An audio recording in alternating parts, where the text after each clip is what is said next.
नमस्कार। प्रधानमंत्री की ग्रीस यात्रा के इस विशेष कार्यक्रम में आप सभी का स्वागत है। मैं हूं ऋतु वर्मा, मेरे साथ हैं मेरे सहयोगी आरेंद्र प्रताप सिंह। शुक्रिया ऋतु और नमस्कार दर्शकों। ब्रिक्स सम्मेलन में हिस्सा लेने के बाद पीएम नरेंद्र मोदी आज ग्रीस पहुंच चुके हैं। ग्रीस की राजधानी एथेंस में पीएम मोदी का भव्य तरीके से स्वागत हुआ है। प्रधानमंत्री के औपचारिक स्वागत के साथ ही अब दोनों देशों के बीच होने वाली द्विपक्षीय वार्ता पर सबकी नजरें लगी हुई है। जी हाँ, बिल्कुल। अरेंद्र और प्रधानमंत्री अपनी एक दिवसीय यात्रा के दौरान दोनों देशों के उद्योगपतियों के साथ साथ यूनान में भारतीय समुदाय के लोगों से भी बातचीत करेंगे।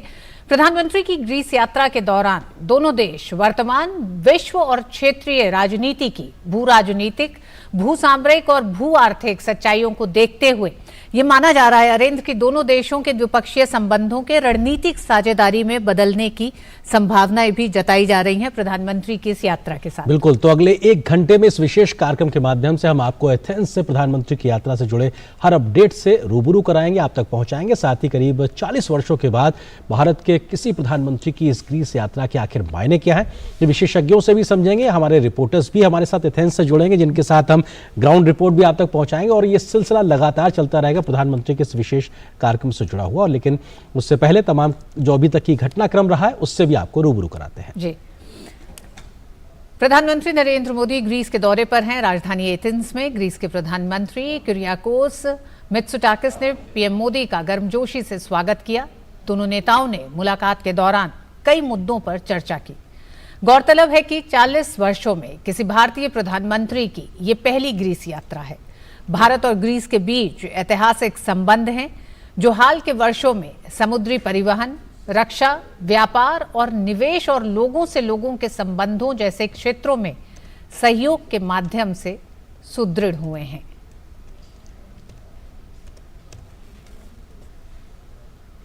और प्रधानमंत्री नरेंद्र मोदी ने एथेंस के ग्रीस की राष्ट्रपति कैटरीना साकेलारोपोलू से भी मुलाकात की है। ग्रीस की राष्ट्रपति ने पीएम मोदी का स्वागत किया है।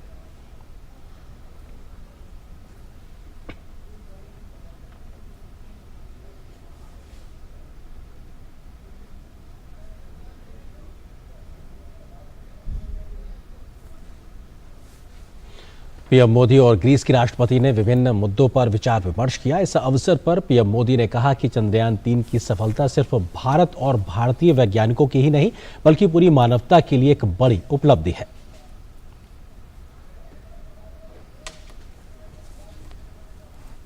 एक्सेलेंसी, मैं आपका हृदय से बहुत बहुत आभार व्यक्त करता हूँ। चंद्रयान 3 की सफलता वो सिर्फ भारत की या भारत के विज्ञानों की सफलता ऐसा नहीं है, ये पूरी मानव जात के लिए सफलता है और पूरे मानव जात के भविष्य को गढ़ने में विज्ञान के इस प्रकार के साहस और सफलताएं बहुत बड़ी भूमिका अदा करती है। उसमें भी जिस भूभाग पर चंद्रयान 3 ने अपनी गतिविधि प्रारंभ की है, मैं मानता हूं कि उससे जो नतीजे निकलेंगे वो पूरी साइंटिफिक फैटर्निटी को और मानव जात को चंद्र के संबंध में जो उसकी जिज्ञासा है और लोग जो भावी प्लान कर रहे हैं उसमें बहुत उपयोगी हो सकता है। और आपने बधाई दी, मैं सब भारतीयों की तरफ से आपका अभिनंदन करता हूँ। प्रधानमंत्री नरेंद्र मोदी ने ग्रीस की राष्ट्रपति के साथ बातचीत में चंद्रयान 3 से एक तरह से जो तमाम जानकारियां मिलेंगी वो विश्व के लिए भी कितनी लाभकारी होंगी इसकी बात की। इससे पहले प्रधानमंत्री नरेंद्र मोदी ने एथेंस में गुमनाम सैनिकों की समाधि स्थल पर पुष्पांजलि अर्पित की। ग्रीस में विभिन्न युद्धों में मारे गए सैनिकों की याद में समाधि का निर्माण किया गया है।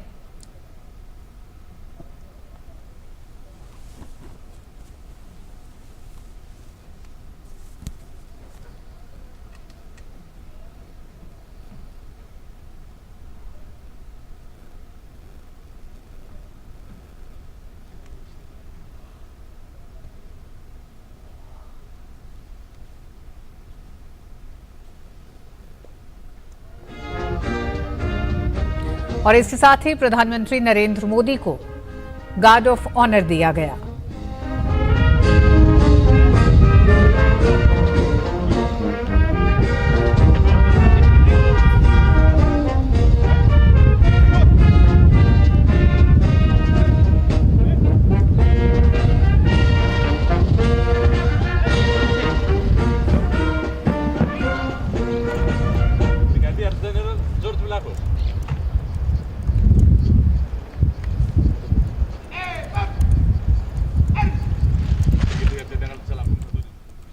और इससे पहले एथेंस अंतर्राष्ट्रीय हवाई अड्डे पर ग्रीस के विदेश मंत्री ने प्रधानमंत्री नरेंद्र मोदी का गर्मजोशी के साथ स्वागत किया।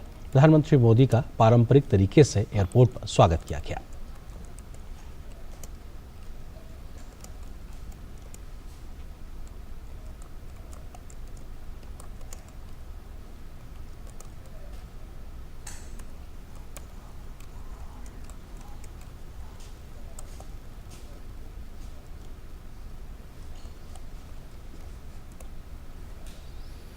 और होटल पहुंचने पर प्रधानमंत्री नरेंद्र मोदी का भव्य स्वागत हुआ। एथेंस में रह रहे भारतवंशियों ने ढोल नगाड़ों के साथ पीएम मोदी का जोरदार स्वागत किया। लोगों ने मोदी मोदी के नारे लगाए।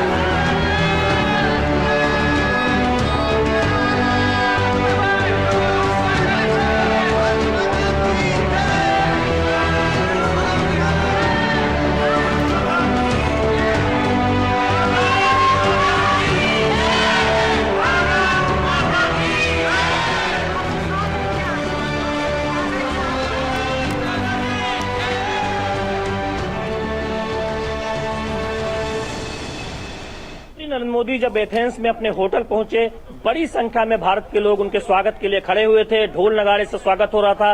प्रधानमंत्री नरेंद्र मोदी ने भी निराश नहीं किया, सबसे मिले, उनका अभिवादन स्वीकार किया, अभिनंदन किया। यहाँ पर तमाम लोग मौजूद हैं जिनके चेहरे की ये खुशी बता रही है कि कितना आनंदित है प्रधानमंत्री नरेंद्र मोदी से मिलकर। क्या कहना है, आप मुलाकात किए प्रधानमंत्री से?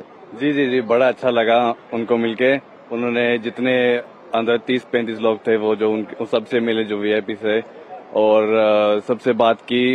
बच्चे थे, उनका नाम पूछा, हमने नारेबाजी लगाई, वंदे मातरम। अब अच्छा लगा। I'm very excited. It's the first time that I'm meeting him, and I'm very thrilled. I'm very honored to be here, and yes, I'm very very happy. We are really feel proud कि वो आए, and हमारा भी अच्छा रहता है क्योंकि इतने लोगों को, मतलब इंडिया को तो चलो बहुत फेमस है, बट इट्स गुड कि चलो कोई प्राइम मिनिस्टर हमारे पास इधर आता है तो हमें विजिट करता है। It's a proud moment. बहुत बहुत खुशी है और हम चाहते हैं कि इसी तरह हमारा कंट्री तरक्की करे। लोगों में खुशी का माहौल है, लोग बहुत प्रसन्नचित हैं प्रधानमंत्री नरेंद्र मोदी से मिलकर यहाँ एथेंस में। अपने सहयोगी मेघना देव के साथ शैलेंद्र मिश्र, डीडी न्यूज, एथेंस, ग्रीस। और प्रधानमंत्री नरेंद्र मोदी के ग्रीस दौरे को लेकर वहां रह रहे भारतवंशियों में भारी उत्साह देखने को मिल रहा है। एथेंस में होटल के पर पहुंचकर पीएम मोदी ने वहां पर मौजूद भारतवंशियों से मुलाकात की। भारतीय समुदाय के लोग पीएम मोदी से मिलकर बेहद उत्साहित नजर आए। प्रधानमंत्री ने एक पोस्टर पर भी ऑटोग्राफ दिया। प्रधानमंत्री नरेंद्र मोदी का जो प्यार है बच्चों से वो साफ तौर पर हर जगह झलकता है। एक बच्ची यहाँ पर एथेंस में जब प्रधानमंत्री नरेंद्र मोदी को का स्वागत करने आई तो उन्होंने एक ऑटोग्राफ दिया है, जहाँ पर ये ड्राइंग जो बनाई है इस बच्ची ने, जहाँ पर भारत और ग्रीस का झंडा है, प्रधानमंत्री नरेंद्र मोदी की तस्वीर भी लगाई है और वेलकम किया है। प्रधानमंत्री नरेंद्र मोदी को लिखा है, welcome to Greece our beloved PM Modi ji. क्या कहेंगी, कैसा महसूस हो रहा है? प्रधानमंत्री ने कुछ बात की, कुछ कहा आपसे? जब अंदर आए तो उन्होंने 2 बच्चों के नाम पूछे, एक छोटे बच्चे से प्यार किया था उन्होंने। So really very proud moment for every Indian who's living in Greece। और बहुत ही भव्य स्वागत किया गया सारे हमारे सभी साथियों के द्वारा, और मोदी जी ने मुझसे भी हाथ मिलाया और अविस्मरणीय। And thank you so much all the media and सभी ग्रीस में जितनी भी कम्युनिटी है उनकी ओर से मैं सभी की ओर से नरेंद्र मोदी जी का वेलकम करती हूँ। और प्रधानमंत्री की ग्रीस यात्रा के क्या मायने हैं, किस तरह से जियोपॉलिटिक्स में इस पूरी यात्रा को देखा जा रहा है। तमाम देश इस यात्रा को देख रहे हैं। द्विपक्षीय वार्ता होने वाली है दोनों देशों के प्रधानमंत्रियों के बीच में, उस पर भी सबकी निगाह है। इसी पर और जानकारी और विस्तार से विश्लेषण के साथ थोड़ी इन दोनों देशों के संबंधों पर भी बातचीत करने के लिए दो मेहमान हमारे साथ जुड़ गए हैं। अमृत लुगुन साहब हमारे साथ जुड़ गए हैं, ग्रीस में भारत के पूर्व राजदूत। साथ ही डॉक्टर शीतल शर्मा, यूरोपीय अध्ययन केंद्र जेएनयू से हमारे साथ हैं। डॉक्टर शीतल, सबसे पहले आप ही के पास आना चाहेंगे और इस बात को भी समझना चाहेंगे, भारत और ग्रीस के संबंधों को लेकर जिस तरह से ये माना जा रहा है कि द्विपक्षीय संबंध, सभ्यतागत संबंध बेहद प्राचीन पुराने रहे हैं दोनों देशों के बीच, लेकिन ये कहा जा रहा है कि अब द्विपक्षीय संबंधों से आगे बढ़ते हुए कॉम्प्रिहेंसिव स्ट्रैटेजिक पार्टनरशिप की तरफ ये दोनों देश बढ़ेंगे। ग्रीस का भारत के लिए किन किन मायनों में महत्व है, खासकर अगर भू राजनीतिक महत्व, आर्थिक महत्व को अगर हम समझें? देखिए, ग्रीस और इंडिया के रिलेशनशिप जैसा अभी हम पैकेजेस में भी देख रहे हैं, काफी पुराना रहा है। 1950 से हमारे राजनीतिक संबंध रहे हैं। ग्रीस एक महत्वपूर्ण, आप कह लीजिए, मान लीजिए जनसंख्या के हिसाब से एक छोटी कंट्री भले ही लगे कि भाई 1 करोड़ की तकरीबन जनसंख्या है, बट आप अगर मायने अगर समझेंगे तो ग्रीस एक बहुत ही हिस्टोरिकल कंट्री है, बहुत ही पुरानी है। इंडिया के साथ इसके कम से कम 2500 साल से पुराने संबंध हैं, जिनको कि हम जानते भी हैं और बहुत पैमानों में समझते भी हैं। अगर हम करंट जियोपॉलिटिकल सिचुएशन की बात करें कि ग्रीस हमारे लिए क्यों महत्वपूर्ण है, देखिए प्रेजेंटली हम जो है, भारत जो है G20 की प्रेसिडेंसी में, EU जो है वो G20 का एक मेंबर है, यूरोपियन यूनियन। ग्रीस बहुत महत्वपूर्ण रोल प्ले इसलिए करता है कि जो यूरोपियन यूनियन के हमारे मेंबर्स हैं, यूरोप की जो कंट्रीज हैं, उनके साथ जो हमारी रिलेशनशिप है, देखिए जियोपॉलिटिक्स में हम रिलेशनशिप से बड़ी कंट्रीज के साथ ही पैमाना नहीं नापते हैं कि हमारा चाइना के साथ क्या है, हमारा यूएस के साथ क्या है, यूरोप की बड़ी इकोनॉमीज के साथ क्या है। छोटी कंट्रीज के साथ जो जिनकी जनसंख्या कम है या जिनके साथ हमारा ट्रेड वॉल्यूम कम है, उनके साथ किस तरीके से हम अपने अनयूटिलाइज्ड पोटेंशियल को, जो क्षेत्र हैं जहां पर हम उनके साथ सहयोग बढ़ा सकते हैं, जहां पे हमारे ट्रेडिशनली सहयोग कम है, वहां पे सहयोग बढ़ा सकते हैं। ये विंडोज ऑफ अपॉर्चुनिटी जो है, ये ग्रीस हमारे लिए बहुत ही महत्वपूर्ण स्थान रखता है। अब अगर हम देखें तो ये समझिए कि हमारा जो ट्रेड है ग्रीस के साथ बहुत ही कम है, $1 बिलियन भी नहीं है, मैं कहूंगी 580 के करीब जो हमारा डेटा है उसके करीब $1 बिलियन में ही है, बिलियंस तक भी नहीं पहुंचा है। तो ये एरियाज कुछ ऐसे हैं, ट्रेड जो एक सामान्य रूप से देखा जाता है दो देशों के बीच में संबंध को अगर देखा जाए तो उसका अगर पैमाना, अगर उसको सूचकांक समझा जाता है तो ट्रेड बहुत ही कम है। प्रधानमंत्री के इस दौरे में, जिसमें बिजनेस डेलीगेशन साथ में है और वहां पे वार्ताएं होंगी, इसमें ये देखा जाना चाहिए, ये करा जाना चाहिए कि ग्रीस के साथ किन क्षेत्रों में हम अपने सहयोग को और गहरा कर सकते हैं, या ऐसे नए एरियाज देख सकते हैं जहां पे आपसी तालमेल, बायलैटरल रिलेशंस को इम्पेटस मिले या उनको बढ़ाया जा सकता है। जी, अब आप देखिए कि जी एम्बेसडर लोगुन भी हमारे साथ में जुड़े हुए हैं। एम्बेसडर सर, लगातार हम बीते 2-1 दिनों से आपसे भी बात कर रहे हैं कि ग्रीस को लेकर किसी भारतीय प्रधानमंत्री की ये 40 साल के बाद यात्रा, 4 दशक के बाद यात्रा, एक शिथिलता कहीं ना कहीं इन 4 दशकों में दिखाई पड़ी थी, लेकिन जिस तरह से प्रधानमंत्री का स्वागत हो रहा है, बातचीत के एक सजी हुई मेज दिखाई पड़ रही है, आपको लगता है कि वो एक मोमेंटम बनता हुआ साफ तौर से दिखाई पड़ रहा है कि अब भले ही 4 दशक एक शिथिलता रही हो, लेकिन अब यहां से एक नई छलांग लगाने के लिए दोनों ही देश तत्पर नजर आ रहे हैं। और जिस बात का जिक्र मेरी सहयोगी ऋतु ने किया था कि एक रणनीतिक समझ के साथ, रणनीतिक साझेदारी के साथ बढ़ते हुए क्या दिखाई पड़ेंगे हम? नहीं, बिल्कुल, ये जो जैसे मैं पिछले बार कह रहा था कि ग्रीस में थोड़ी सी जो आर्थिक मंदी का जो समस्या आ गया था ना, जो आर्थिक रिसेशन का जो 2008 के बाद, तो उसमें थोड़ा सा असर पड़ा। लेकिन उसके बाद जो जिस तरह से ग्रीस ने बल्कि ग्रीस एक हमें स्टडी करना चाहिए, मिसाल का देश है। जैसे मैं कह रहा था कि उन्होंने जो IMF लोन है, जिसको कि उन्होंने 2 साल पहले उन्होंने चुकता कर दिया, और उनका पोटेंशियल काफ़ी है। और हमें ध्यान में रखना चाहिए कि ऐसे समय में जो देश उनका साथ देता है वो बहुत दूर तक जाता है। और ये बिल्कुल जो हमें आगे बढ़ना चाहिए। और बल्कि जो स्ट्रेटेजिक पार्टनरशिप की बात हो रही है, तो ग्रीस का जो उस भूमध्य सागर में जो जिस तरह का स्थिति है, भौगोलिक स्थिति, और जिस तरह से हर तरफ वो बंदरगाह वगैरह है और ट्रेड के हिसाब से बहुत ही हमारे लिए महत्वपूर्ण है। सिर्फ ग्रीस नहीं, लोगों आपको रुकना चाहेंगे क्योंकि कुछ सीधी तस्वीरें इस वक्त हमको एथेंस से मिल रही हैं और ये द्विपक्षीय शिष्टमंडल स्तर की बातचीत की तस्वीरें हैं, जहां पर प्रधानमंत्री नरेंद्र मोदी भारतीय प्रतिनिधि मंडल स्तर का नेतृत्व कर रहे हैं, तो वहीं ग्रीस के प्रधानमंत्री क्यारिकोस मित्सोटाकिस ग्रीस के प्रतिनिधिमंडल स्तर का नेतृत्व कर रहे हैं। दोनों ही देशों के शिष्टमंडल स्तर की ये बातचीत, और निश्चित तौर से जिन क्षेत्रों का जिक्र हमारे मेहमान भी कर रहे थे, कैसे अब यहां से उन तमाम क्षेत्रों में सहयोग को आगे बढ़ाने पर विस्तार से बातचीत होगी। एक सहयोग के साथ साथ कैसे समझौते की दिशा में आगे बढ़ा जाएगा, इसके लिए थोड़ा सा इंतजार करना होगा, क्योंकि उम्मीद ये लगातार लगाई जा रही है।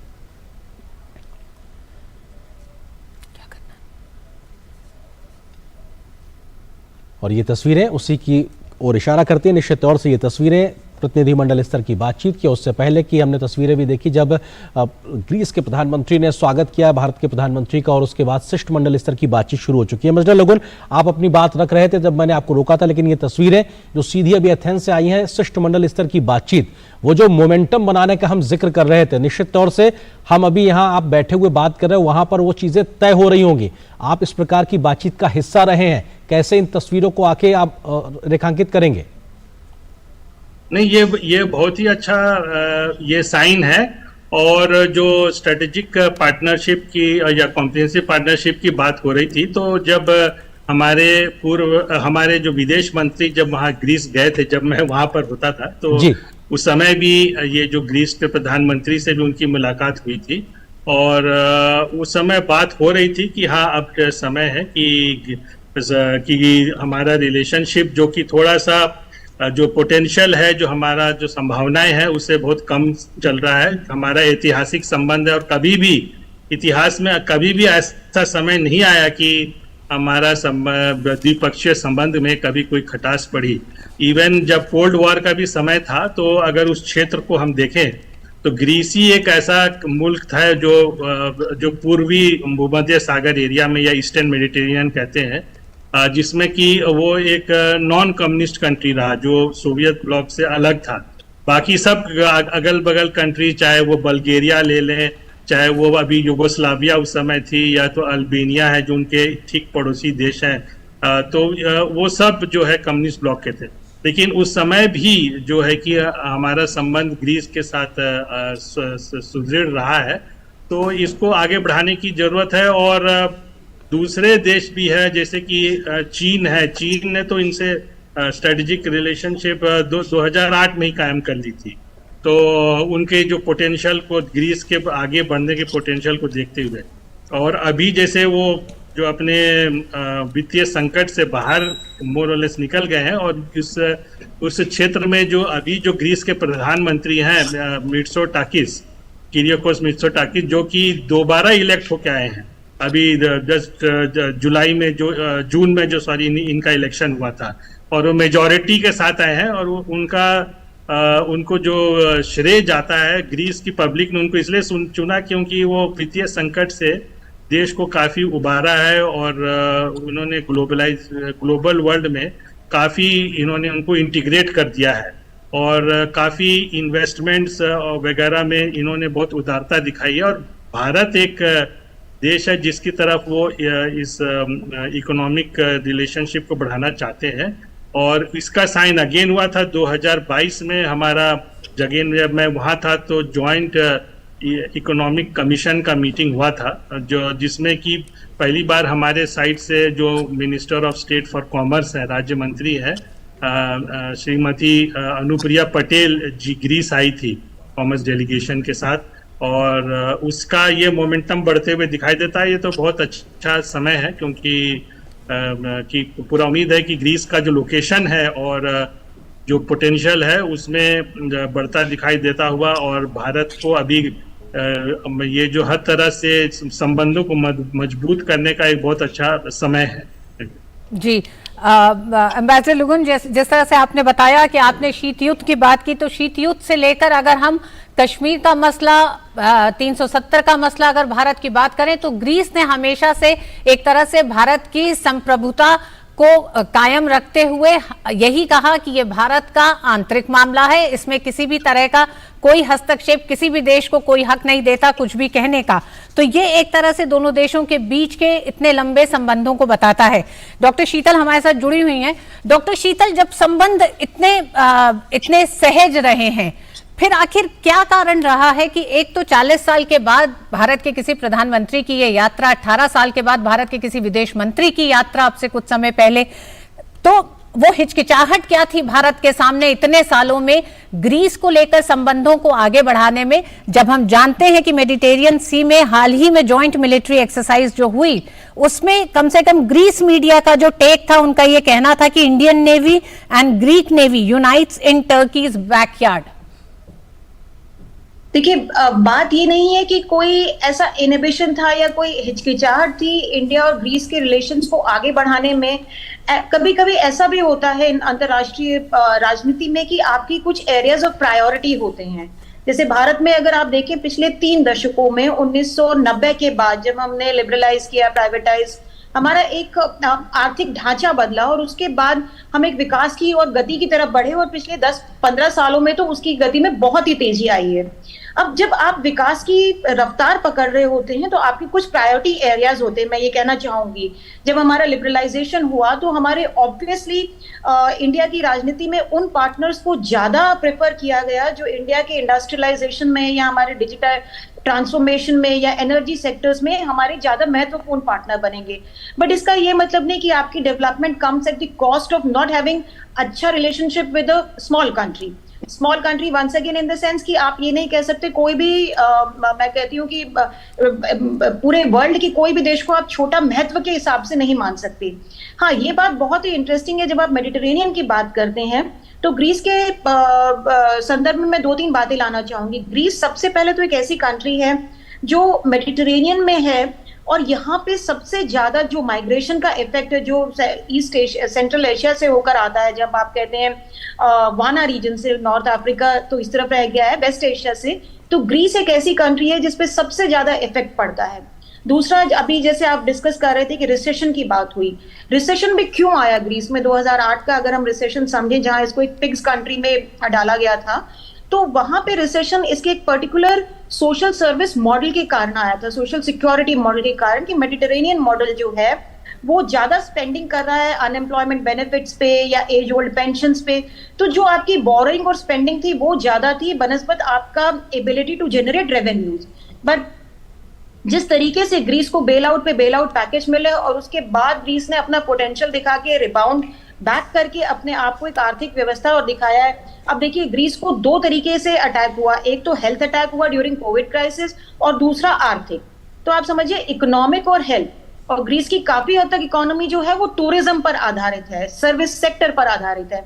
तो ऐसे शॉक्स में से निकल कर आना, ऐसे सेटबैक्स में से निकल कर आना, ग्रीस ने अपने आप को एक बहुत ही उत्तम उदाहरण के रूप में पेश किया। अब जहां तक कहें भारत की प्रायोरिटीज की बात, तो देखिए प्रधानमंत्री मोदी की राजनीतिक गणनाओं में या कैलकुलेशंस में एक बहुत ही यूनिक फीचर है।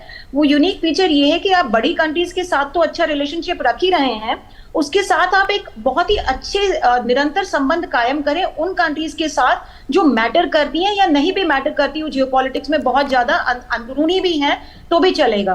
तो यहाँ पे इनका ये मतलब है, जैसे लुक ईस्ट से एक्ट ईस्ट पॉलिसी और इस तरीके से जो हमने अपने पूर्व में देखते हैं, तो पश्चिम में भी ऐसे देश हैं जिनके साथ अगर हम संबंध बनाते हैं तो वो हमारे मित्र देश होंगे और इनके साथ फ्रेंडली रिलेशनशिप कभी भी, जैसा अभी एम्बेसडर साहब भी बोल रहे थे कि फास्ट ट्रैक आप शुरुआत करते हैं तो ये आगे आपको फल जरूर देती। बिल्कुल, एक एक्सेलरेशन भी दिखाई पड़ता है जिस बात का जिक्र डॉक्टर शीतल आप कर रही हैं, ये बेहद महत्वपूर्ण है एम्बेसडर लोगन, क्योंकि हम अगर सेक्टर वाइज बात करें तो सबसे ज्यादा चर्चा इस बात को लेकर भी है जो डिफेंस सेक्टर पे कैसे हम एक दूसरे के साथ बढ़ते हुए दिखाई पड़ रहे हैं भारत और ग्रीस की बात अगर की जाए, क्योंकि भारत मैन्युफैक्चरिंग, डिफेंस मैन्युफैक्चरिंग में एक नया बड़ा और मजबूत भरोसेमंद प्लेयर के तौर पे दुनिया के सामने उभरता हुआ आ रहा है। ऐसे में ग्रीस की तरफ से भी कई प्रकार की चीज़ें, हमारे जो डिफेंस मैन्युफैक्चरिंग के उत्पाद हैं उसमें इंटरेस्ट शो किया गया है। हमने ज्वाइंट एक्सरसाइजेज भी की हैं और हम अभी करने वाले भी। आपको लगता है कि डिफेंस सेक्टर को लेकर बहुत ज़्यादा बात भी हो रही है और इस दौरे से हम क्या कुछ उम्मीद कर सकते हैं जो एक इंटरेस्ट अभी तक ग्रीस ने दिखाया है भारत को लेकर? डिफेंस में तो हमारा पुराना रहा है डिफेंस एग्रीमेंट। वो भी एक बड़ा इंटरेस्टिंग फेज था कि जब हमारा डिफेंस एग्रीमेंट ग्रीस के साथ तब साइन हुआ था जब वाजपेयी जी के समय में 1998 में भारत ने जो है कि परमाणु बम का जो है कि टेस्टिंग किया था, और उसमें कई देश और खास करके यूरोपीय देश जो है उसके काफी खिलाफ थे। उन्होंने कि ऐसा नहीं होना चाहिए था, और ग्रीस एक देश था उस समय भी, तो इस बैकग्राउंड का बड़ा इम्पोर्टेंट है कि उन्होंने उस समय भी जो है कि अपने यूरोपीय सहयोगियों के साथ उन्होंने भारत की निंदा नहीं की थी ना, बल्कि उस समय जो है कि ये हमारा 1998 में डिफेंस एग्रीमेंट जो है साइन हुआ था, और लेकिन उसके बाद जो है एग्रीमेंट के बाद उसमें ज़्यादा बढ़ोतरी नहीं हुई, वर्किंग ग्रुप जैसा होना था नहीं हुआ। बल्कि जब मैं एथेंस में था तो मैंने उस समय के इनके जो डिफेंस मिनिस्टर है, रक्षा मंत्री, उनसे मैं मिला था, तो और वो बहुत चाहते थे कि जो डिफेंस में भी हमारा रिलेशनशिप पोटेंशियल से बिलो है वो बढ़े। और ग्रीस एक कंट्री है नेटो में, और खास करके यूरोपीय संदर्भ में, जो कि अपना जीडीपी का 2% से अबव डिफेंस में वो जो है कि खर्च करता है, क्योंकि वो ऐसा एरिया में है, उनको लगता है कि जैसे अपने पड़ोसी देशों इधर उधर जो है वो भूमध्य सागर में वो रिलेटिवली छोटे हैं, तो उनको किस तरह से मैच कर सकते हैं वो, कि अपने आप को आधुनिक रखने में, स्टेट ऑफ द आर्ट रखने में, और चाहे वो उनका नौसेना हो, चाहे वायुसेना हो, चाहे थल सेना हो, तो उसमें जो है कि वो तकनीकी हिसाब से आगे रखें। इसीलिए वो डिफेंस प्रोडक्शन वगैरह में की उनका काफी ध्यान है, और इंडियन कंपनीज का भी वहाँ पर सप्लाई होता है, ऐसी बात नहीं है। और बल्कि जो डिफेंस मैन्युफैक्चरर्स का भी हमारे समय में वर्चुअल मीटिंग हुआ था, तो और ग्रीस का यहाँ पर जो उनका ये एम्बेसी है यहाँ पर, वहाँ पर उनके एक डिफेंस अटैची बहुत पहले से पोस्टेड है डिफेंस के बाद, तो उनके तरफ से ये पूरा दिया हुआ है कि डिफेंस में हम लोग जो है काफी संभावनाएं हैं, चाहे वो जॉइंट मैन्युफैक्चरर का हो, इन्वेस्टमेंट्स का। एम्बेसडर लोगन, एक चीज आपसे समझना चाहेंगे, क्योंकि अभी विदेश मंत्रालय के जो प्रवक्ता है अरिंदम बागची जी, उनकी तरफ से ट्वीट हुआ है, special honour reflecting the strength of India Greece partnership, प्रधानमंत्री Narendra Modi conferred with the grand cross of the order of honour. ये ग्रीस की तरफ से दिया गया है, इसके बारे में थोड़ा बताइए, क्या ये सर्वोच्च नागरिक सम्मान है? इस सम्मान के मायने क्या है? ये बहुत जो जिनको ग्रीस बहुत क्लोज समझता है, कि अपने मित्र समझता है, तो ग्रैंड क्रॉस जो है कि उसी के सम्मान में दिया जाता है जो उनके खास मित्र में होता है। जैसे भूमध्य सागर में जो है जैसे उनके साथ इजिप्ट और मिस्र या साइप्रस उनके बहुत क्लोज है, उनके साथ उनका ट्राइलैटरल रिलेशनशिप भी है। तो मुझे याद है मेरे समय हमारे रहते ये राष्ट्रपति जो मिस्र के हैं सीसी साहब, वो आए थे, तो उनको भी ग्रैंड क्रॉस से नवाजा गया था, तो क्योंकि उनके बहुत क्लोज माने जाते हैं, तो इसका महत्व काफी माने रखता है किसी को देना। और खास करके एशियाई लोगों में ये बहुत रेयर होगा कि हमारे प्रधानमंत्री जी को उन्होंने दिया है, उनका रिकॉग्निशन दिखाता है। जी डॉक्टर शीतल, दोनों देशों के बीच के संबंधों को मजबूत बनाने में एक तरह से हर वो समझौता और हर यात्रा एक बड़ा आयाम उसमें जोड़ती है।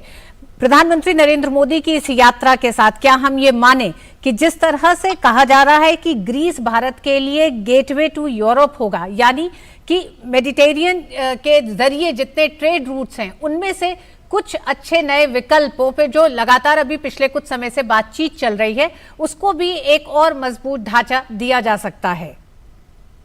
बिल्कुल रेखा जी, आप देखिए सिर्फ अभी के समय में नहीं, कॉन्टेम्परेरी में भी नहीं, ऐतिहासिक रूप से हमारा जो है यूरोप गेटवे ग्रीस ही रहा है। हमारा यूनान, अगर हम सभ्यता की बात करते हैं और हम उसे इतिहास में खंगालते हैं, तो यूनान वर्ड बहुत ज्यादा रिपीट होता है, और हमारा जो ऐतिहासिक संबंध है, भारत से काफी व्यापार जो है यूनान के थ्रू यूरोप में हुआ करता था। और उसका सबसे बड़ा जो सबूत है, सबसे बड़ा जो आप सिंबल देखते हैं वो कॉइन्स के रूप में है और इस तरीके की काफी सिमिलैरिटीज हैं।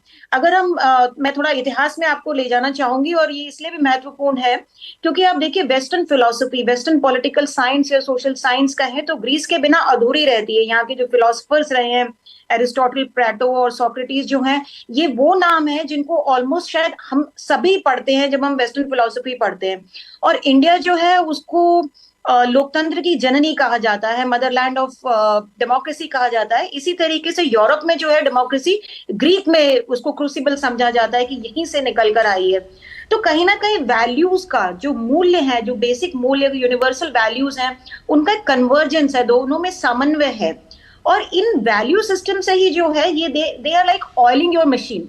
जैसे आप मशीन को लुब्रिकेट करते हैं और मशीन अच्छी धुरी पर घूमती है, उसी तरीके से कन्वर्जेंस ऑफ वैल्यू सिस्टम अगर दोनों देशों के बीच में होता है तो एक फ्रीक्वेंसी लेवल मैच करता है। अब बात रही ग्रीस की और जहां एरियाज ऑफ पार्टनरशिप हैं, ग्रीस के लिए इंडिया से एरिया ऑफ पार्टनरशिप सर्वेलेंस में बहुत इंपॉर्टेंट है, इंटेलिजेंस शेयरिंग में है, क्योंकि आप देखिए जो ग्रीस है इस पे सबसे ज्यादा इफेक्ट होता है illegal migration from the middle east region. यहाँ से अगर आप जब यूरोप के प्रवासियों की या इलीगल माइग्रेशन और रिफ्यूजी की बात करते हैं तो ग्रीस एक ट्रांजिट रूट है। यहाँ से सीरिया, अफगानिस्तान, ईरान, इराक से जो इलीगल माइग्रेशन होता है यूरोप में, जो होता है कॉन्टिनेंटल यूरोप में, वो ग्रीस के थ्रू होता है। और इसीलिए एक 6000 द्वीपों वाला जो देश है, इनको पेट्रोलिंग करना, सर्विलेंस रखना, इलीगल ट्रांजिट रूट्स को उनको पकड़ना, उनको बंद करना, उनको कर्ब करना, तो एक सर्विलेंस सिस्टम जो है ये बहुत इंपॉर्टेंट है। तो आप निरंतर देखिए ग्रीस जो था एक महत्वपूर्ण देश था जहां से हमारा व्यापार आगे जाता था। उस समय में बीच में ये कम हुआ और अब हम कॉन्टेम्पररी की बात करें तो 1950 से ग्रीस जो है नाटो का काफी पुराना पार्टनर है। 1952 से पार्टनर रहा है और 81 से इसने यूरोपियन यूनियन को ज्वाइन किया है। और उसमें उस दौरान भी जैसे अभी आप परमाणु उपकरण की बात करते, फ्रांस के अलावा एक ग्रीस ही एक ऐसी कंट्री थी जो इंडिया के साथ खड़ी थी कि भाई दिस इज इंडिया सोवरेनिटी, ये इंडिया का राइट है कि इंडिया न्यूक्लियर टेस्ट कर सकता है। तो आप क्षेत्र देखिए, ये कहीं ना कहीं commonality of values, convergence of values को दिखाता है कि किस तरह ग्रीस जो है वो एक वैल्यू सिस्टम में विश्वास रखता है। और जो कंट्री उस तरीके के वैल्यू सिस्टम को एस्पाउस करती हैं या उनके अंदर इस तरीके का वैल्यू सिस्टम है, प्रेजेंट है, उनके साथ खड़ी रहती हैं। तो ये बहुत ही महत्वपूर्ण है। और आगे जाकर जैसे जैसे दोनों देशों की मित्रता और घनी होती है, घनिष्ठ संबंध होते हैं, डीपन होती है, वाइडन होती है, और ज्यादा क्षेत्रों में एक्सप्लोर किया जा सकता है हमारा रिलेशनशिप। और मैं कुछ बताना चाहूंगी अगले आपके डिस्कशन में कि कौन से एरियाज हैं एग्जैक्टली शीतल जी और इंडिया के लिए बहुत महत्वपूर्ण है कोलैबोरेट करना। डॉक्टर शीतल, क्योंकि आपने एरियाज की बात की तो अपने आप पे जिस एक एरिया को लेकर बात हो रही है, हमने डिफेंस की बात तो की, लेकिन शिप बिल्डिंग को लेकर भी बहुत ज्यादा चर्चा हो रही है और कैसे दोनों देश इस दिशा में काम कर सकते हैं, क्योंकि ग्रीस इंटरेस्टेड है कि भारत और भारत की कंपनी आकर वहां पर इस प्रकार से निवेश करें, उनके शिप बिल्डिंग प्रोजेक्ट्स का हिस्सा बने। इस दिशा में किस तरह से आप देखती हैं सहयोग को आगे बढ़ते हुए? देखिए, सहयोग जो है वो बहुत इंस्टीट्यूशनल फ्रेमवर्क में आप किस तरीके के समझौतों को देखते हैं। शिप बिल्डिंग, आप मेरीन इंडस्ट्री, और इसमें सिर्फ इंडस्ट्री की बात नहीं है, एजुकेशन की भी है, क्योंकि ग्रीस की एक बहुत ही अलग तरीके की ज्योग्राफी है। ये समुद्र में है पूरा का पूरा। आप देखिए 6000 आइलैंड मिलकर बनाते हैं, तो they have a unique advantage marine sciences में, ओशन साइंसेज में, बायोटेक्नोलॉजी में, शिप में, इंफ्रास्ट्रक्चर में। तो कहीं ना कहीं जो भी समुद्र से रिलेटेड चीजें हैं, साइंसेज हैं, टेक्नोलॉजीज हैं, इंडस्ट्रीज हैं, वो बहुत ही महत्वपूर्ण है। और शिप बिल्डिंग में इंडिया और ग्रीस का दोनों क्षेत्र में, सिविल एरियाज में भी जहां टूरिज्म और जो क्रूज शिप्स हैं, और उसके अलावा जो आपके मेरीन शिप्स हैं जो डिफेंस की नजर से हैं, ये बहुत इंपॉर्टेंट हैं। यहाँ पे क्या होता है कि आपका तकनीकी एक्सचेंज, तकनीकी तालमेल कितना बैठता है, किस तरीके के समझौतों पे बात होती है, कौन सी तरीके की टेक्नोलॉजी हम डेवलप करने की बात करते हैं, ये बहुत इंपॉर्टेंट एरियाज हैं। इसके अलावा कुछ क्षेत्र जो मैं अपनी तरफ से ऐड करना चाहूंगी, बिकॉज मैं शिक्षा के क्षेत्र से ताल्लुक रखती हूँ। आप ये देखिए कि ग्रीस में जो है 18 यूनेस्को हेरिटेज साइट्स हैं, और इनका महत्व क्या है, ये क्या दर्शाती हैं। भारत में हिस्टोरिकल साइट्स का पूरा एक आप कह दीजिए मैप जो है डॉटेड है, और हम अपनी हेरिटेज की, हम अपने पुरातन नॉलेज सिस्टम्स की बहुत वो चाहते हैं कि इनको विश्व में रिकॉग्निशन मिले। ग्रीस जो है is one of the best countries in conservation and preservation of his heritage. आप कभी ग्रीस जाएंगे तो देखेंगे, आपने देखा भी होगा कि किस तरीके से इतनी हिस्टोरिकल सिटीज हैं जिनको इतने अच्छे से संभाल के हजारों वर्षों से रखा गया है। बहुत बड़ा पोटेंशियल है इंडिया में इस सेक्टर को रिवाइव करने का या यहाँ से सीखने का कि हम अपनी हेरिटेज को किस तरीके से प्रिजर्व कर सकते हैं। उसके अलावा जो है आपकी जो सिटीज हैं, छोटी छोटी सिटीज हैं जो पूरी की पूरी हिस्ट्री को एक साथ में लेके चलती हैं। इन सिटीज को किस तरीके से डेवलप किया जा सकता है, कहीं ना कहीं G20 के कल्चरल फ्रेमवर्क में मैं ये कहना चाहूंगी कि बहुत स्कोप है हमारे प्रिजर्वेशन और कंजर्वेशन में हिस्टोरिकल साइट्स का एंड इंडियन हेरिटेज का। तो वहां पे एक एरिया है जो हमारा पोटेंशियल कोलैबोरेशन या कोऑपरेशन देख सकते हैं। तीसरा एरिया है एजुकेशन सेक्टर का, और इसमें मैं फिर से लाना चाहूंगी कि मैरीन साइंसेज, मैरीन बायोलॉजी, जो ये आइलैंड नेशंस होते हैं ये बहुत रिच होते हैं ओशंस को पढ़ने के लिए, और यहाँ पे साइंस, टेक्नोलॉजी और मैरीन एंड ये ब्लू इकोनॉमीज डेवलप करने के लिए या साइंसेस डेवलप करने के लिए यहाँ पे बहुत स्कोप है। तो किस तरीके से हमारे टेक्निकल इंस्टीट्यूशन, हमारे science institutions like IIT, IIS जो हैं, साइंसेस के इंस्टीट्यूशंस जो हैं कोलैबोरेट कर सकते हैं along with the collaboration of institutions which are specializing in history या social sciences में या heritage preservation में। तो आप देखिए बड़े प्रोग्राम से लेके, डिफेंस सेक्टर से लेके, शिप बिल्डिंग से लेके छोटी चीजें, छोटे टिकट, छोटी चीजें नहीं कहूंगी मैं, एजुकेशन तो सबसे फंडामेंटल है फॉर ट्रांसफॉर्मेशन। तो एजुकेशन से लेके फिलॉसफी, वैल्यूज, कन्वर्जेंस, ऐसा कोई एरिया नहीं है जिसमें मैं सोचती हूँ कि ग्रीस के साथ हम समझौते या कोलैबोरेट नहीं कर सकते हैं और उसमें हमारी सक्सेस नहीं हो सकती है। तो प्रधानमंत्री जी जो समिट लेवल की अभी चर्चा करेंगे उसमें इतना कुछ है, there is so much of matter on the platter कि आप किसी भी विषय पर उठाएं और वहां पे हम सक्सेसफुली बात कर सकते हैं और इंडिया ग्रीस के रिलेशनशिप को स्टेप अप कर सकते हैं, एनहांस कर सकते हैं। बिल्कुल डॉक्टर शीतल, और यही कारण है कि सबकी निगाहें द्विपक्षीय वार्ता पे भी हैं। एम्बेसडर लुगुन हमारे साथ जुड़े हुए हैं। एम्बेसडर लुगुन, एक बार और हम आपसे बात करना चाहेंगे।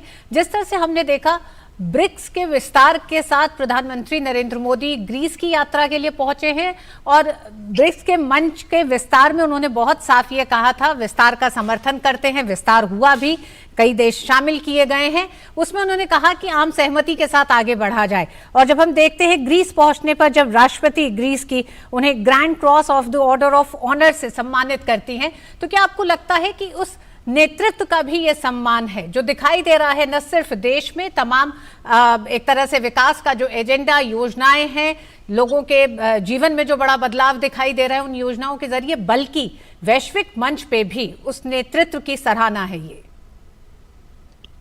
नहीं, जैसे मैंने कहा कि हाँ, ये ग्रैंड क्रॉस जो है वो आम जैसे बांटा नहीं जाता कि कोई भी है सबको दे दिया गया। तो ये बात की प्रधानमंत्री जी को हमारे दिया गया, तो ये इसका एक रिकॉग्निशन है कि हाँ वो हमारे प्रधानमंत्री जी की लीडरशिप का और हमारा देश का जो सम्मान बढ़ा है, तो उसका एक तरह से रिकॉग्निशन है। और ये बढ़ते गया है। 2018 में हमारे राष्ट्रपति गए थे, पूर्व राष्ट्रपति ग्रीस में, फिर 2019 में जो है कि जो इनके थेसलोनिकी इंटरनेशनल ट्रेड फेयर है उसमें इंडिया को ऑनर्ड कंट्री का दर्जा या पार्टनर कंट्री का दर्जा दिया गया था, जो कि एशियाई कंट्री में बहुत रेयर है। और दूसरा फिर हमारे विदेश मंत्री गए, तो धीरे धीरे अभी जो है बढ़ता हुआ नजर आ रहा है। और ये ग्रीस के जो उत्साह है हमारे से संबंध बढ़ाने में, एम्बेसडर लुगुन आपको विनम्रता से रोकना चाहेंगे क्योंकि प्रधानमंत्री नरेंद्र मोदी ने भी ट्वीट करके एक तरीके से धन्यवाद दिया है ग्रीस की राष्ट्रपति को। उन्होंने लिखा है कि I thank president of Greece, उन्होंने इस बात का जिक्र किया। साथ ही साथ उन्होंने लिखा है कि गवर्नमेंट ऑफ, एक तरीके से the government of people of Greece confirming upon me the grand cross of the order of the honour. तो जो सम्मान दिया गया है उसके लिए उन्होंने ग्रीस की राष्ट्रपति और वहां के लोगों का सम्मान का धन्यवाद दिया। This shows the respect the people of Greece have towards India, यानी कि भारत के प्रति ग्रीस का सम्मान कहीं ना कहीं दिखाता है। और जिस बात का भी हम जिक्र कर रहे हैं ये अपने आप में बहुत महत्वपूर्ण है कि ग्रीस से भी प्रधानमंत्री को इस अलंकरण से नवाजा गया। इससे पहले हम देख चुके हैं कि 14 देशों के सर्वोच्च नागरिक सम्मान भी भारत के प्रधानमंत्री को मिल चुके हैं और ये सिलसिला भी हमने बीते समय ऋतु देखा भी था। जुलाई में ही जब फ्रांस में प्रधानमंत्री को ये सम्मान मिला, उससे पहले मिस्र में, पापुआ न्यू गिनी में, फिजी में तमाम देशों जी, ने, भूटान, अमेरिका, बहरीन और मालदीव समेत रूस और यूएई, तमाम ऐसे जो 14 देशों की लिस्ट है, वहां के भी सर्वोच्च नागरिक सम्मान के साथ ये अलंकरण जुड़ जाता है और भारत की ओर से प्रधानमंत्री ने एक तरीके से धन्यवाद दिया है। एम्बेसडर लोगन, ये जो बात आप कह रहे थे ये बहुत महत्वपूर्ण है कि भारत के प्रधानमंत्री और भारत की योजनाओं के प्रति दुनिया की स्वीकारता को भी कहीं ना कहीं दर्शाता है। जिस बात का सवाल मेरी सहयोगी ऋतु ने आपसे किया था, ये उसको आगे बढ़ाता हुआ दिखाई पड़ता है एम्बेसडर लोगन? जी बिल्कुल आगे बढ़ा दिखाई पड़ता है। और जब जैसे कि कुछ हमारे भारत के जो योजनाएं लागू की गई, जैसे कि इंटरनेशनल सोलर अलायंस, जो कि ऑफकोर्स भारत और फ्रांस ने मिलकर जो COP 14 या 15 में लॉन्च किया था, तो जब इसका विस्तारीकरण का जो अध्याय शुरू किया गया, तो जब हमारे विदेश मंत्री 2021 में ग्रीस गए थे, तो ग्रीस ने बहुत ही खुशी से इस अलायंस को ज्वाइन किया और अपने सहयोग उसमें देने के लिए पूरी प्रतिबद्धता को है उन्होंने अंडरलाइन किया था। तो ये बहुत खुशी थी कि उनको कि ये जो है इनिशिएटिव में भारत इसमें शामिल है। तो इसी तरह से ये एक तरह से जब प्रधानमंत्री हमारे गए हैं जैसे कि 40 साल के बाद, तो उनमें जो है उत्सुकता बहुत ज्यादा है और ये एक अच्छा एक तरह से हमारे लिए संकेत है कि जो अभी जो है अच्छा समय है कि आगे हमारे रिश्ते को और प्रगाढ़ करने की, और जो पोटेंशियल है, जो संभावना है, उसे अभी काफी नीचे चल रही है। अभी जैसे प्रोफेसर जी शिप बिल्डिंग की बात कर रही थी या जहाज की, तो अभी भी ग्रीस जो है दुनिया में ग्रीक्स जो है सबसे ज्यादा शिप ओनर्स हैं, करीब 26 से 27% के बीच, और यूरोप में तो उनका जो वर्चस्व बहुत ज्यादा है वो 54% है, और उनके बाद जर्मनी आते हैं, जर्मन आते हैं 14% में। तो ये एक बहुत बड़ा पोटेंशियल एरिया, और ज्यादातर शिप तो आपको पता है ज्यादातर बनते हैं चाहे जापान में, चाहे साउथ कोरिया या चाइना में, ये लोग शिप बिल्डिंग में इनका ये है। लेकिन जो सर्विसेज पार्ट है, और धीरे धीरे में भी क्योंकि ग्रीक शिप ओनर्स काफी है, उनके पास काफी कैपिटल भी है, पूंजी है इस ओर में, तो भारत में भी एक ये पोटेंशियल एरिया जहाँ की काफी उसमें जो है कि एम्प्लॉयमेंट में भी योगदान हो सकता है कि हमारा भी काफी बड़ा तट है, समुद्र तट है, तो वहाँ पर हम शिप बिल्डिंग की जो है कि संभावनाएं देख सकते हैं ग्रीक्स का और इंडिया की साझा से। और दूसरी बात है कि सर्विसेज में भी, क्योंकि शिपिंग एक ऐसा एरिया है जहाँ की शिप्स को काफी फ्रीक्वेंटली सर्विसेज करनी पड़ती है, और क्योंकि मैं ग्रीस में था, तो ग्रीक शिप ओनर्स है, वो बोलते हैं ग्रीस में जो कॉस्ट की वजह से उनको सर्विसिंग कॉस्ट काफी हाई पड़ता है, तो ऑफकोर्स उसको ये सरकार देख रही है, तो उसमें भी हमारे पास पोटेंशियल है। अभी कभी काफी दूर दूर तक सिंगापुर या थाईलैंड तक मुझे पता है कि ग्रीस शिप्स जो है सर्विसिंग के लिए जाती है, तो भारत तो उनके लिए उससे कई नजदीक है, कई बार वो टर्की में जो बगल में वहां पर शिप्स की सर्विसिंग कराती है।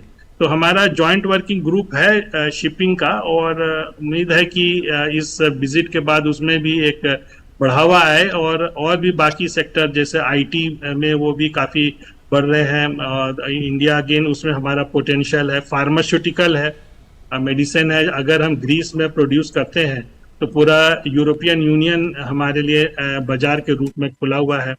कुछ एक गुजरात की कंपनी है जो उन्होंने शुरू किया था अपना एक वहाँ पर एक उन्होंने इजरायली कंपनी को खरीदा था, तो उनका जो दवाई है ऑलरेडी वो बिक रहा है पैकेजिंग के थ्रू, मतलब तो वहाँ से, लेकिन उनका एम था कि वहाँ से वो प्रोडक्शन भी बाद में शुरू करेंगे। तो ये सब, और फिर GMR जो है हमारे एक एयरपोर्ट बना रही है वहाँ की एक लोकल कंपनी के साथ मिल करके। फिर ग्रीस में एक बैंक नाम बताया, आई थिंक वो यूरो बैंक है, जिसमें कि जो इन्फोसिस वाले लोग हैं उनकी जो है कि सॉफ्टवेयर डेवलपमेंट कर रहे हैं। तो इस तरह से ये जो इस तरह की जो छुटपुट इंडियन जो हमारा जो अंदर ग्रीस के अंदर जो घुसना शुरू हुआ है, तो उम्मीद है कि हमारे आदरणीय प्रधानमंत्री के दौरे के बाद उसमें गति आएगी।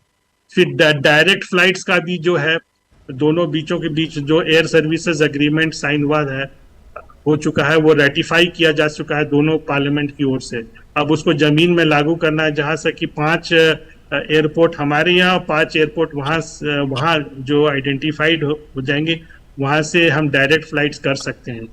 तो इस तरह से जो है कि ये एक अच्छा अवसर है कि अगले सालों में इसका पॉजिटिव असर दिखने की काफी उम्मीद नजर आती है। बिल्कुल, और निश्चित तौर से ये बेहद महत्वपूर्ण है ऋतु। और लगातार इस बात की भी जानकारी अब एथेंस से निकल के आ रही है कि प्रधानमंत्री की राष्ट्रपति के साथ जो बातचीत हुई थी उसमें कई मसलों पे बातचीत हुई है। उसमें सस्टेनेबल डेवलपमेंट का जिक्र किया गया है, वीमेन लेड डेवलपमेंट की बात की गई है, और भारत की G20 प्रेसिडेंसी को लेकर भी कहीं ना कहीं भारत के प्रधानमंत्री नरेंद्र मोदी और ग्रीस की राष्ट्रपति के बीच बातचीत हुई है। ऋतु जी, डॉक्टर शीतल, जिस तरह से हम देख रहे हैं कि सस्टेनेबल डेवलपमेंट को भी लेकर प्रधानमंत्री ने ग्रीस की राष्ट्रपति से बातचीत की, साथ ही साथ उन्होंने G20 को भी लेकर बात की, और हम जानते हैं कि ग्लोबल साउथ को लेकर लगातार भारत ने एक तरह से G20 में उसको न सिर्फ एजेंडे में रखा, लेकिन वैश्विक मंच पर ब्रिक्स पे भी जिस तरह से उठाया है। तो भारत की विदेश नीति पिछले कुछ समय में एक बड़े, एक तरह से कह सकते हैं, बदलाव के साथ सामने आई है, जिसमें दिखाई देता है कि किस तरह से सिर्फ अपनी डिपेंडेंसी को कुछ देशों तक सीमित न रखते हुए, अगर हम तेल के क्षेत्र में भी देखें तो भारत ने जिस तरह से तेल अमेरिका से भी लिया, रूस से भी लिया, साथ ही साथ और तमाम ऐसे विकल्प तलाशे हैं। तो क्या वही आपको लगता है कि भारत अपनी विदेश नीति के जरिए अपने उन तमाम क्षेत्रों का भी एक तरह से विस्तारीकरण कर रहा है अब, जिसमें ट्रेड रूट भी बहुत अहम है? रेखा जी, आप बिल्कुल सही कह रहे हैं कि जो भारत की विदेश नीति का बदलाव है वो हमारी विदेश नीति अब मल्टी प्रोंग्ड और मल्टी डायरेक्शनल हो गई है एंड मल्टी सेक्टोरल। इसके क्या मायने हैं? ये मान लीजिए अगर हम शीत युद्ध की भी बात करें तो हालांकि हम एक नॉन अलाइंड कंट्री थे, नैम के फाउंडिंग मेंबर थे, बट कहीं ना कहीं हमारा झुकाव जो था वो USSR की तरफ या रशिया की तरफ था। अब जब से हमने उदारीकरण किया है, हम ओपन अप हुए हैं, इकोनॉमी में आर्थिक बदलाव आए हैं, या आप जो भी कहिए, जिस तरीके से हमारी लिबरलाइजेशन हुआ है, और पर्टिकुलरली पिछले 10-15 साल में जो हमारी विदेश नीति रही है वो सिर्फ ये नहीं रही है कि हमारे रिलेशंस बड़ी बड़ी कंट्रीज के साथ और मोटे मोटे एरियाज में, डिफेंस में, स्पेस में, या आप समझ लीजिए ट्रेड में ही मजबूत हों।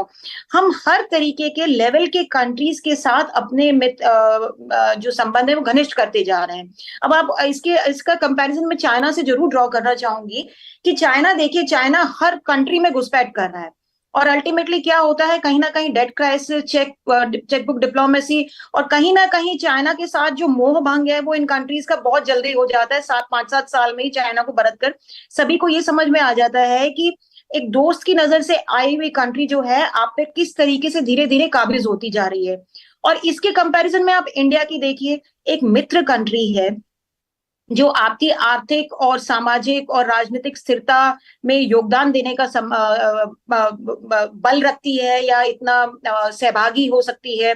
आप समझिए कि आपकी इंटीग्रिटी का पूरा रिस्पेक्ट की जाती है, आपके साथ कोलैबोरेट किया जाता है। जो हमारी शब्दावली है इंडिया की इंटरनेशनल रिलेशंस की, वो है इंटीग्रिटी की, value based rule, respect for sovereignty, integrity, सारे पॉजिटिव वर्ड्स हैं as compare to other great power rivalries.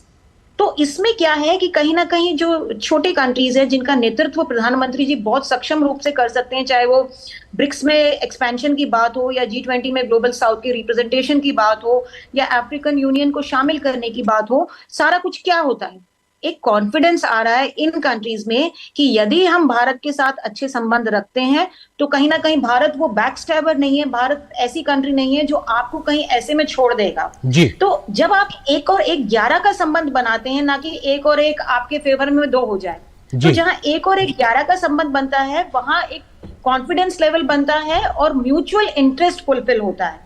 ये नहीं है कि सिर्फ मेरा इंटरेस्ट फुलफिल हो रहा हो। तो हमारे जो बज़वर्ड्स हैं इंटरनेशनल पॉलिटिक्स में और इंटरनेशनल रिलेशंस में, जो मल्टी डायरेक्शनल और मल्टी सेक्टोरल हो रहा है, उनमें है कोऑपरेशन, कोलैबोरेशन, तो ये वर्ड्स जो है ये पॉजिटिव सेंटिमेंट जनरेट करते हैं, जिसको बखूबी प्रधानमंत्री जी जो है वो हर पटल पर, चाहे वो मल्टीलैटरल फोरम्स हो, चाहे वो बायलैटरल रिलेशंस हो, बड़ी कंट्री के साथ हो या छोटी कंट्रीज के साथ हो, और किसी भी सेक्टर में हो। बिल्कुल, और ये जो बात आप कह रहे हैं शीतल जी मैम, वो महत्वपूर्ण है, क्योंकि जब टॉप पॉलिटिकल लीडरशिप से इस प्रकार के बात रखी जाती है तो वो ट्रांसलेट होते हुए नीचे तक दिखाई पड़ती है, और ये हमने बीते 8-9 वर्षों में प्रधानमंत्री मोदी के काम करने के तरीके में देखा है। मिस्टर लोगन, क्योंकि ये बहुत महत्वपूर्ण है कि बिजनेस डेलीगेशन के साथ भी दोनों प्रधानमंत्रियों की बातचीत होगी, और बिजनेस लीडर्स के साथ में बातचीत होना ये दिखाता है कि दोनों देश ट्रेड इन्वेस्टमेंट को लेकर कितना ज्यादा उत्साहित है या काम करने को लेकर उत्सुक है। उस दिशा में किस तरह से हम उम्मीद कर सकते हैं कि जो इस वक्त सार्थक बातचीत अभी चल रही है द्विपक्षीय स्तर की, शिष्टमंडल स्तर की, उसके बाद बिजनेस जैसे क्षेत्र में ट्रेड इन्वेस्टमेंट को लेकर क्या हम एक नया क्वांटम जंप देखते हुए नजर आएंगे? हाँ, उम्मीद तो होना चाहिए, क्योंकि जो हमारा जो पोटेंशियल या संभावनाएं हैं उससे काफी नीचे चल रहे हैं। और ग्रीस में जो है बीच में जो आर्थिक मंदी का समय आया था, तो उसकी वजह से थोड़ा से उनके बिजनेसमैन भी बाहर अपने निकल रहे थे, लेकिन जो है पिछले 6-7 सालों में वहाँ पर एक नई कॉन्फिडेंस आई है। तो और खास करके जो विदेश मंत्रालय है ग्रीस का, उसमें जो जैसे अभी जो अभी डेलीगेशन लेवल टॉक चल रहा है, उसमें एक मिनिस्टर ऑफ स्टेट है मिस्टर फ्रागुयानिस, मैं उनसे मिलता था, तो वो बहुत उनका जो मेन काम है, और वो मैं उनसे लगातार काफी मिलता था कि उनको दोनों पक्षों के बीच में कैसे बिजनेस को बढ़ाया गया है। वो खुद काफी मल्टीनेशनल कंपनीज वगैरह में सीईओ के वगैरह में काम कर चुके हैं, और ज्यादातर वो एशियन कंट्रीज में काम कर चुके हैं, तो उनको ये भारत के बारे में काफी जानकारी है। और वो वही जो है कि अब इंटरेस्ट लेकर के जब हमारा जॉइंट इकोनॉमिक कमीशन मीटिंग हुआ था 2022 में, जिसमें हमारे वाणिज्य राज्य मंत्री श्रीमती अनुप्रिया पटेल आई थी, तो उन्होंने ग्रीक साइड को लीड किया था। और मुझे याद है कि उनके मीटिंग में इतना इंटरेस्ट था कि कम से कम नहीं तो 30 से 40 प्रतिनिधि वेरियस ग्रीक एंटरप्राइजेस या फील्ड्स के उस मीटिंग में उपस्थित थे। और उनका नेक्स्ट एम था कि 70-75 बिजनेसमैन लोग को लेकर के वो इंडिया की दौरा करेंगे। और लेकिन शायद वो अभी हुआ नहीं है, तो मुझे पूरा उम्मीद और ये आशा लगता है कि अब प्रधानमंत्री के विजिट के बाद, और जबकि जो कोविड की महामारी थी उसका असर काफी कम हो गया है, तो इस ओर जो है कि दोनों के बीच आदान प्रदान जो है कि होगा। और हमारे समय एक और जो इंटरेस्ट दिखा रहा था ग्रीस के पोटेंशियल में कि जॉइंट कमीशन के बाद फिकी की जो लेडीज मेंबर्स हैं उनका कम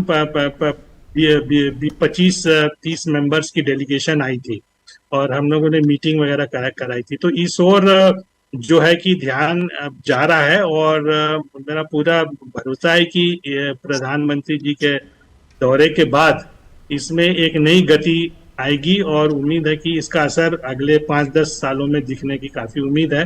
खास करके जब एज अ होल दुनिया में और यूरोप में, जिसका कि एक बहुत बड़ा कारण जो यूक्रेन में युद्ध चल रहा है के कारण बहुत बड़ी मंदी आ गई है, जो बोलते हैं ना, इस तरह से सेंटीमेंट्स थोड़ा लो है जी। लेकिन जो इसे ग्रीस का जो स्ट्रेटेजिक लोकेशन है भूमध्य सागर में, तो उसके थ्रू जो है अभी संभावनाएं काफी है।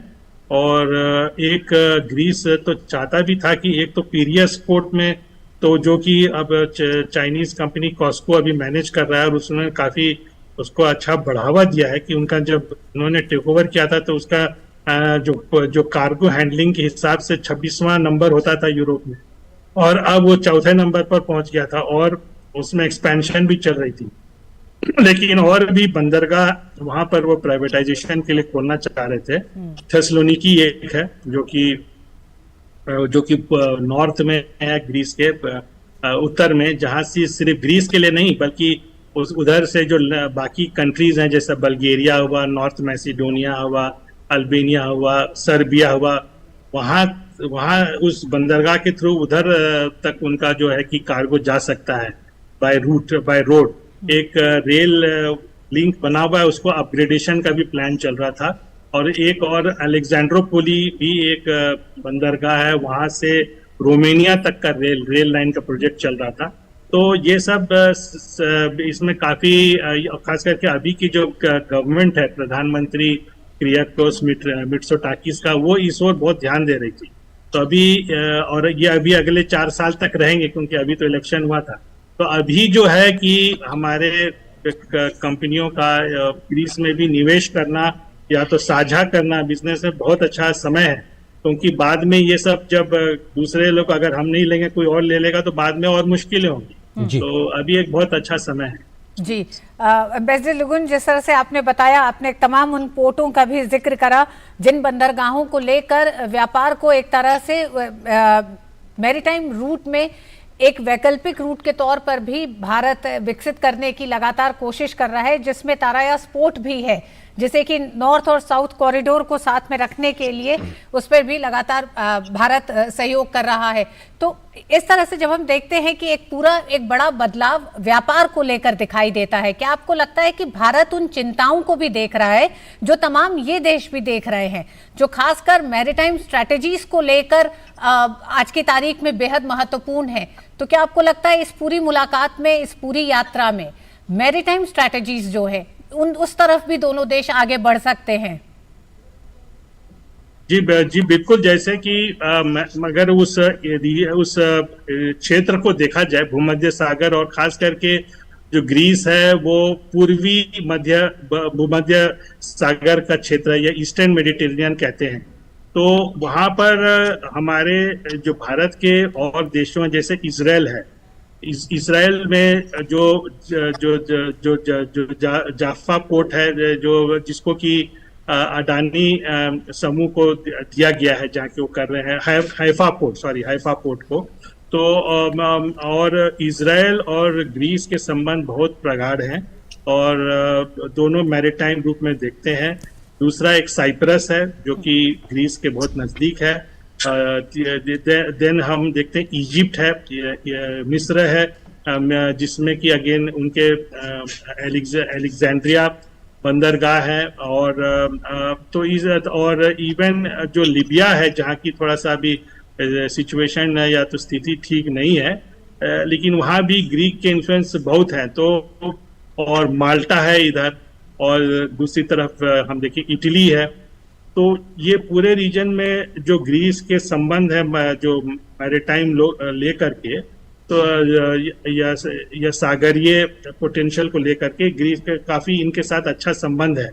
और ये लोग भी ग्रीस के इस चीज को मानते हैं कि वो शिपिंग में जो है उनका एक काफी बड़ा इन्फ्लुएंस है, क्योंकि इतने बड़े तादाद में दुनिया में शिप ओनर्स ग्रीक हैं। हाँ, तो इस तरह से जो अगर हम मैरीटाइम संबंध जो ग्रीस से बढ़ाते हैं, जैसे प्रोफेसर ने कहा कि मैरीटाइम स्टडीज वगैरह के अलावा जो ट्रेड और डिफेंस के हिसाब से या सिक्योरिटी के हिसाब से, ये हमें सिर्फ ग्रीस के नजर से नहीं बल्कि पूरे रीजन से काफी हमें फायदेमंद होने बिल्कुल हो सकता है उस लिहाज से भी। जी बिल्कुल, ये काफी मददगार हो। डॉक्टर शीतल शर्मा जी, क्योंकि ये बहुत महत्वपूर्ण है कि जब दो देश साझेदारी कर रहे होते हैं तो विश्वास उसका एक बहुत बड़ा पैमाना होता है। भारत ने बीते कुछ वर्षों में अपने एक विश्वस्त साझेदार के तौर पर दुनिया के सामने प्रेजेंट किया है। हम एक आर्थिक तरक्की करते हुए, सबसे तेज तरक्की करते हुए देश के तौर पर हैं। हम टेक्नोलॉजी इंटरवेंशंस के आधार पर नई नई खोजें कर रहे हैं। तो भारत का जो ट्रैक रिकॉर्ड है वो न सिर्फ तरक्की का है बल्कि भरोसे का भी। आपको लगता है कि ये एक बड़ा एक फैक्टर रहता है तब जबकि कोई देश भारत के साथ मिलकर सहयोग को और एक नए स्तर तक ले जाना चाहता है, क्योंकि टेक्नोलॉजी के लिहाज से जब सहयोग किया जाता है तो उसके मिसयूज की भी बड़ी गुंजाइशें होती हैं। ऐसे में विश्वास एक बड़ा पैमाना हो जाता है। डॉक्टर शीतल, मैं बहुत गर्व के साथ कहना चाहूंगी ये बात अपने ऑडियंस को कि भारत जो है वो सबसे विश्वसनीय मित्र हो सकता है किसी भी दुनिया के देश का। और आपने इसको हम कितना भी एम्फेसाइज करें, अंडरलाइन करें, हाईलाइट करें, तो इसमें अतिशयोक्ति नहीं होगी कि जो विश्वसनीयता भारत की छवि में है विश्व के किसी भी देश में, और उसका ट्रैक रिकॉर्ड, जो शब्द आपने इस्तेमाल किया कि ट्रैक रिकॉर्ड कहिए या हमारा इतिहास कहिए या हमारी किसी भी तरीके की रिलेशनशिप कहिए, अब जिस स्तर पर हमारा इंडिया और ग्रीस का रिलेशन चल रहा है वो तो ठीक है। अब कुछ चुनौतियां भी हमारे सामने हैं, और उन चुनौतियों में वही है कि क्या कौन से चैलेंजेस आ सकते हैं जो कई बार एक खतरनाक मोड़ भी लेते हैं। जैसे पहला तो आप कह रहे डिजिटल ट्रांसफॉर्मेशन में, कि जिसमें टेक्नोलॉजी जितनी ज्यादा हम इंटीग्रेट होते हैं वहां पे उतने ही ज्यादा टेक्नोलॉजी के या डिजिटल ट्रांसफॉर्मेशन के मिसयूज और लूप होल्स होने की बहुत ज्यादा संभावना या गुंजाइश होती है। दूसरा जो है वो है सस्टेनेबल डेवलपमेंट गोल्स को फुलफिल करने का, और साथ में एनर्जी सिक्योरिटी का। हम चर्चा में एक बात जरूर लेकर आएंगे यहाँ पर, जिसकी वो है एनर्जी। एनर्जी इसलिए रिलेटेड और इसलिए इंपॉर्टेंट है कि यूक्रेन क्राइसिस के बाद पूरे यूरोपियन यूनियन में एक एनर्जी का जो क्राइसिस हुआ, जिसमें एनर्जी के प्राइसेस इतने बढ़ गए, उससे ग्रीस अछूता नहीं रहा है। तो ग्रीस में क्या पोटेंशियल है? ग्रीस जो है वो काफी भूमध्य सागर के नजदीक, भूमध्य सागर में ही है, तो ये काफी सनी है, यहाँ सूर्य की रोशनी प्रचुर मात्रा में है, और यूरोपियन यूनियन की कई मेंबर स्टेट्स जो है, या लगा लीजिए काफी मुख्य कंट्रीज जो है वो रिन्यूएबल एनर्जी रिसोर्सेज में काफी माहिर है, उनकी काफी एक्सपर्टीज है इन एरिया में। तो जो भारत के जो रिलेशंस हैं वो इस क्षेत्र में भी जो है अगर डेवलप हो तो काफी पोटेंशियल है। दूसरा ये है कि आप देखिए चाइनीज टेक्नोलॉजी की जब हम बात करते हैं, 5G की बात करते हैं, इनके मोबाइल फोन्स की बात करते हैं, एप्स की बात करते हैं, तो कहीं ना कहीं स्पाई हो रहा है, कहीं से डेटा कलेक्ट किया जा रहा है, डेटा माइनिंग हो रही है, जिसको कि बहुत से अलग चीजों के लिए इस्तेमाल किया जाता है। भारत की विश्वसनीयता जो है वो कभी भी इन चीजों से ना आप कीजिए उसकी इमेज पे कोई इफेक्ट आया है ना आएगा। तो मैं इसको दो लेवल पे कहना चाहूंगी कि पहला तो भारत से अच्छा मित्र किसी कंट्री को कहीं नहीं मिल सकता, क्योंकि हम एक अच्छे पार्टनर हैं। दूसरा, जिस तरीके से हम अपने बायलैटरल रिलेशंस, आपसी संबंध दो कंट्रीज के लेवल पे, मल्टीलैटरल फोरम्स पे, और ग्रीस को यूरोपीय संघ का एक अच्छा सदस्य मानते हुए कर रहे हैं, वो बहुत महत्वपूर्ण है। तीसरा, ग्रीस की अपनी इंटरनल जो स्ट्रेंथ है, यूक्रेन क्राइसिस के रहते एनर्जी प्राइसेस को बढ़ने के बावजूद भी इसने अच्छी ग्रोथ पोटेंशियल को पोस्ट किया है। तो इन सारी चीजों में आप किसी भी इकाई पे नजर डालें, ग्रीस अकेले पे, भारत ग्रीस के द्विपक्षीय संबंधों पे, भारत ग्रीस और यूरोपियन यूनियन के संबंधों पे, या भारत ग्रीस मल्टीलैटरल फोरम्स पे, इन सभी में जो है विश्वसनीयता जो है वो अंडरलाइन है। और बार बार मैं इस चीज को कहने में बिल्कुल नहीं हिचकिचाऊंगी कि ये जो है ये मूल्यों पर आधारित है। मूल्य वो हैं जो मूल्य डेमोक्रेसी के हैं, जनतंत्र के हैं, आपसी सम्मान के हैं, रिस्पेक्ट के हैं। और हमारे विदेश मंत्री जी ने बहुत अच्छे से कहा कि इंडिया जो है सिर्फ म्यूचुअल इंटरेस्ट पे काम नहीं करता है, हमारी जो अंतरराष्ट्रीय रिलेशंस की कंटेंट है वो इंटरेस्ट तो है ही है, पर वैल्यूज भी हैं।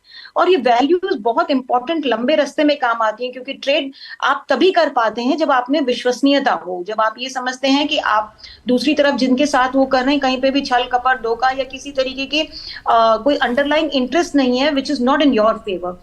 तो आप समझिए कि जो आप एक गर्मजोशी देखिए, जो मैं सीन देख पा रही हूँ आपके स्क्रीन पर, देखिए दोनों तरफ के समिट में जो व्यक्ति विशेष शामिल हुए हैं इस समय, उन लोगों के चेहरों पर कितना विश्वास है, एक तरीके का ऑप्टिमिज्म झलक कर आता है कि फ्यूचर जो है ब्राइट है, future holds potential for both the countries to grow together.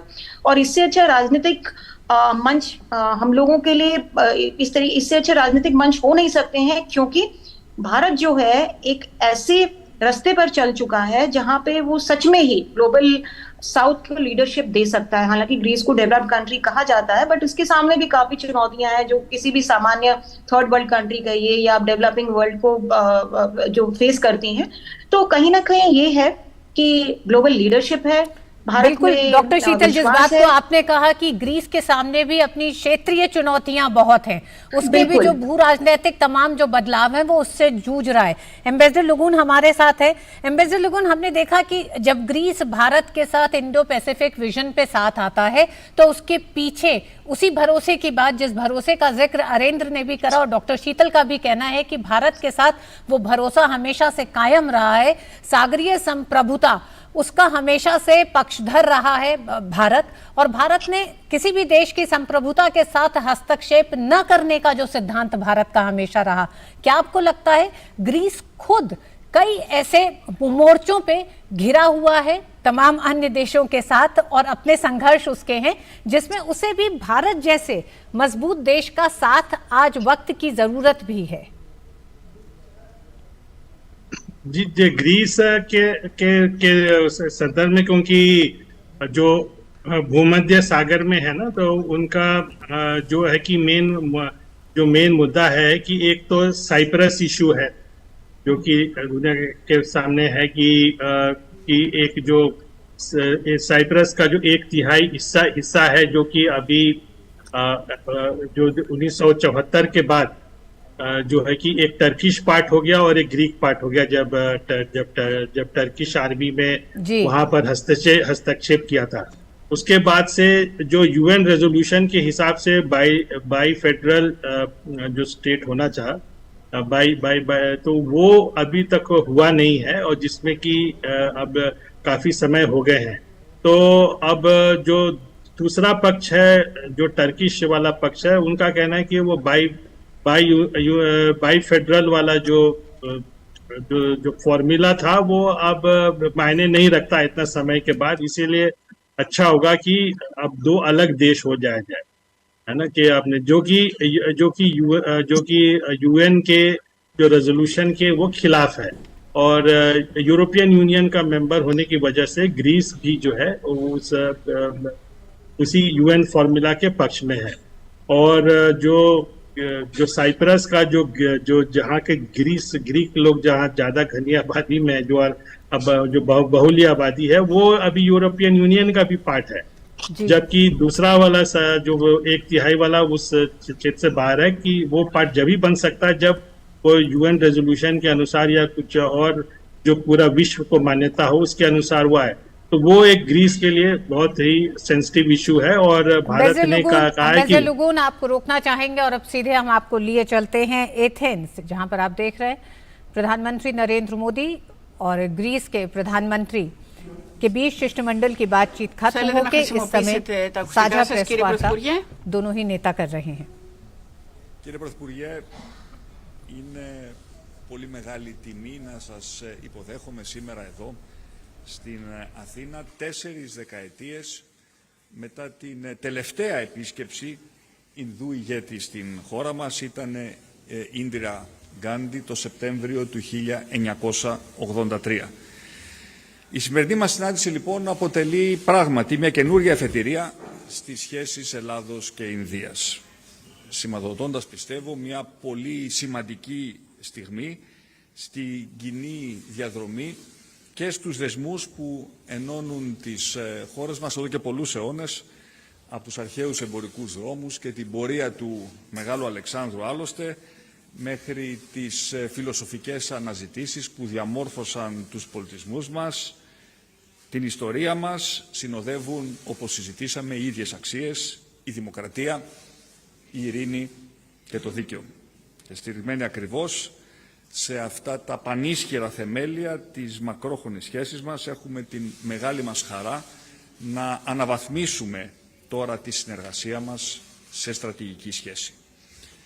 Υπογραμμίζοντας έτσι ότι η Ελλάδα και η Ινδία βρίσκονται στην πραγματικότητα πολύ εγκύτερα από την γεωγραφική απόσταση που τις χωρίζει, αλλά και ότι είναι έτοιμες να πορευτούν δίπλα-δίπλα στο δρόμο των σύγχρονων αποκλήσεων.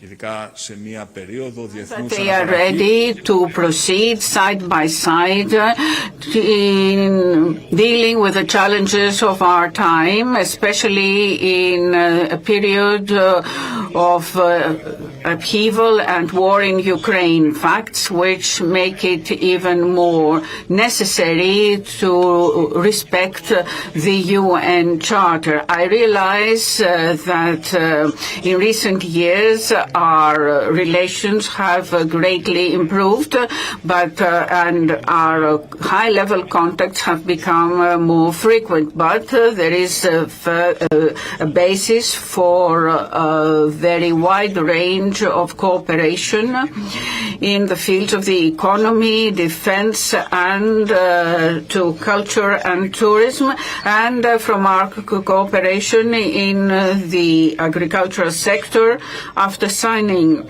the memorandum until the joint defense against the climate change. This visit comes at a very difficult moment in this country and for the whole of the Mediterranean. I'd like to thank you for the solidarity as well as for placing this item on our agenda. Transfer of know-how, mainly in the field of prevention of natural threats, is becoming a critical priority. There is a great range of there's a wide range of bilateral interests, and that is why we will continue to work so that the present possibilities may become tangible results in the future. Our first objective being to double our bilateral trade in the and in the same time we can proceed to parallel initiatives which will bring our peoples closer together, investments that can be made in India by the Greek side or to Greece by the Indian side already. Our governments have upgraded our relationship to strategic. We have agreed as regards security in the objective of maintaining security at sea with our commitment to the international law and the UNCLOS. There are critical matters if we take into account the concerning situation both in the Eastern Mediterranean and in the Indo-Pacific Ocean. On the other hand, by intensifying our state economic contacts as well as those between Greek and Indian businesses and organizations. The token of that is our encouragement as encouraging the air connection, direct air connection between our two capitals.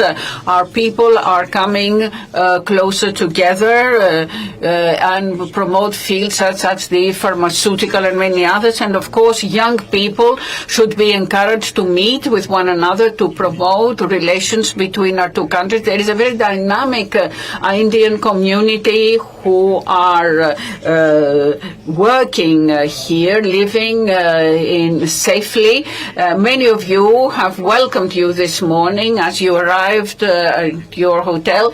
I have no doubt that your country has acquired the size of a real Indian giant, but this country is becoming the spearhead of the gateway to Europe, and we are becoming closer together. This will allow a transcontinental approach, which would, of course, certainly seal an ambitious free trade agreement between India and the EU. India has made great steps of progress.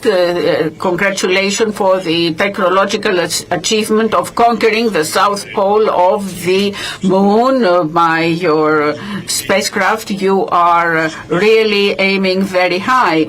You are certainly aware that this country is leaving a crisis behind.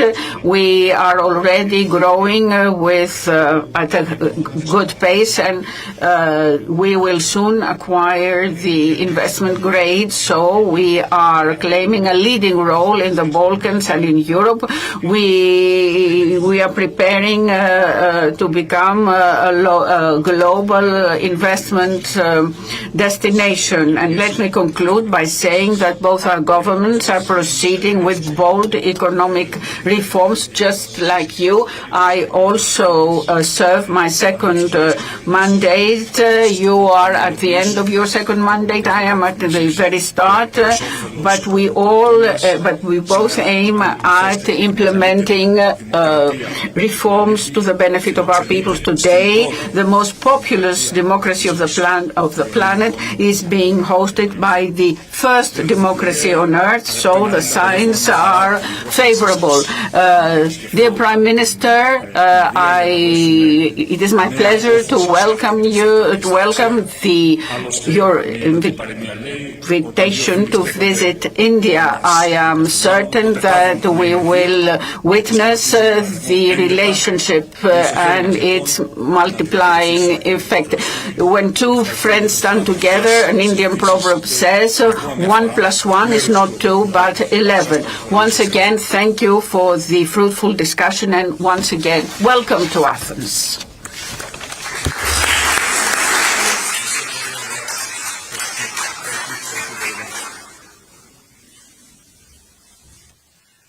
Your Excellency, Prime Minister Mitsotakis, delegates from both countries, friends from media, नमस्कार। सबसे पहले मैं Greece में forest fires की दुखदायी घटनाओं में हुई Θέλω καταρχήν εκ μέρους μου και εκ μέρους του λαού της Ινδίας να εκφράσω τα συλληπιτήριά μου για τις απώλειες ζωής. हम घायलों के शीघ्र स्वस्थ होने की कामना करते हैं। फ्रेंड्स, ग्रीस और भारत ये एक स्वाभाविक मिलन है। विश्व की दो पुरातन सभ्यताओं के बीच, विश्व के दो पुरातन लोकतांत्रिक विचारधाराओं के बीच और विश्व के पुरातन व्यापारिक और सांस्कृतिक संबंधों के बीच, फ्रेंड्स, हमारे संबंधों की नींव जितनी प्राचीन है उतनी ही मजबूत है। विज्ञान, कला और संस्कृति सभी विषयों में हमने एक दूसरे से सीखा है। आज हमारे बीच जियोपॉलिटिकल, इंटरनेशनल और रीजनल विषयों पर बेहतरीन तालमेल है, चाहे वो इंडो पैसिफिक में हो या मेडिटेरेनियन में हो। दो पुराने मित्रों की तरह हम एक दूसरे की भावनाओं को समझते हैं और उनका आदर करते हैं। 40 वर्षों के लंबे अंतराल के बाद भारत के किसी प्रधानमंत्री का ग्रीस आना हुआ है, फिर भी ना तो हमारे संबंधों की गहराई कम हुई है, ना ही रिश्तों की गर्मजोशी में कमी आई है। इसलिए आज प्रधानमंत्री जी और मैंने भारत ग्रीस पार्टनरशिप को स्ट्रैटेजिक स्तर पर ले जाने का निर्णय लिया है। हमने तय किया है कि हम डिफेंस एंड सिक्योरिटी, इंफ्रास्ट्रक्चर, कृषि, शिक्षा, न्यू एंड इमर्जिंग टेक्नोलॉजी और स्किल डेवलपमेंट के क्षेत्रों में अपने सहयोग को बढ़ाकर अपनी स्ट्रैटेजिक पार्टनरशिप को मजबूती देंगे। फ्रेंड्स, रक्षा और सुरक्षा के क्षेत्र में हमने सैन्य संबंधों के साथ साथ रक्षा उद्योगों को भी बल देने पर सहमति जताई। आज हमने आतंकवाद और साइबर सिक्योरिटी के क्षेत्र में आपसी सहयोग पर भी चर्चा की। हमने तय किया कि हमारे राष्ट्रीय सुरक्षा सलाहकारों के स्तर पर भी बातचीत का एक संस्थागत प्लेटफॉर्म होना चाहिए। प्रधानमंत्री जी और मैं सहमत है कि हमारा द्विपक्षीय व्यापार तेजी से बढ़ रहा है और आगे भी बढ़ोतरी की अपार संभावनाएं हैं।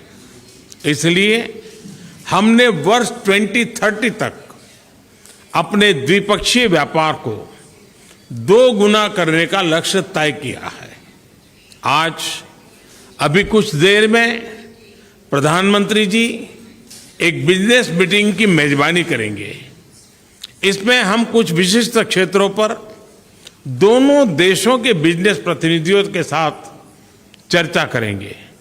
हमारा मत है कि हम अपने देशों के बीच व्यापार और निवेश को प्रोत्साहित कर अपने उद्योग और आर्थिक सहयोग को एक नए स्तर पर ले जा सकते हैं।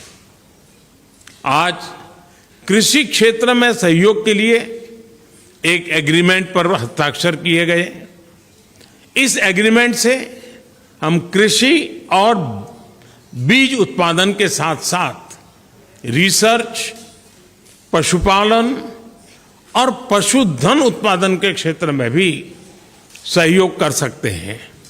फ्रेंड्स, दोनों देशों के बीच स्किल्ड माइग्रेशन को सुगम बनाने के लिए हमने जल्द ही एक migration and mobility partnership agreement करने का निर्णय लिया। हमारा मानना है कि अपने प्राचीन पीपल टू पीपल संबंधों को नया रूप देने के लिए हमें सहयोग बढ़ाना चाहिए। हम अपने शिक्षण संस्थानों के बीच सांस्कृतिक और शैक्षणिक आदान प्रदान को बढ़ावा देंगे। फ्रेंड्स, हमने राष्ट्रीय और अंतर्राष्ट्रीय मुद्दों पर भी चर्चा की। ग्रीस ने इंडिया ईयू ट्रेड और इन्वेस्टमेंट एग्रीमेंट पर अपना समर्थन प्रकट किया। यूक्रेन के मामले में दोनों देश डिप्लोमेसी और डायलॉग का समर्थन करते हैं। संयुक्त राष्ट्र और अन्य अंतर्राष्ट्रीय मंचों पर ग्रीस के सहयोग के लिए मैंने उनका धन्यवाद किया। भारत की G20 की अध्यक्षता को लेकर प्रधानमंत्री जी की शुभकामनाओं और प्रोत्साहन के लिए मैं उनका आभारी हूं। फ्रेंड्स, मैं हेलेनिक रिपब्लिक के लोगों और राष्ट्रपति जी का हार्दिक धन्यवाद करता हूं कि आज उन्होंने मुझे grand cross of the order of honour ने उससे सम्मानित किया। 140 करोड़ भारतीयों की ओर से मैंने यह पुरस्कार स्वीकार किया और अपना आभार व्यक्त किया। भारत और ग्रीस के साझा मूल्य हमारी लंबी और भरोसेमंद पार्टनरशिप का आधार है। लोकतंत्र के मूल्यों और आदर्शों को स्थापित करने और उन्हें सफल रूप से प्रचलित करने में दोनों देशों का ऐतिहासिक योगदान है। मुझे विश्वास है कि भारतीय और ग्रीको रोमन कला के सुंदर मिश्रण से बने गांधार स्कूल ऑफ आर्ट की तरह भारत और ग्रीस की मित्रता भी समय की शीला पर अपनी अमिट छाप छोड़ेगी। एक बार फिर ग्रीस के इस खूबसूरत और ऐतिहासिक शहर में आज मुझे और मेरे डेलीगेशन को जो आदर सत्कार मिला, उसके लिए मैं प्रधानमंत्री जी और ग्रीस के लोगों का हृदय से धन्यवाद करता हूं। बहुत बहुत धन्यवाद।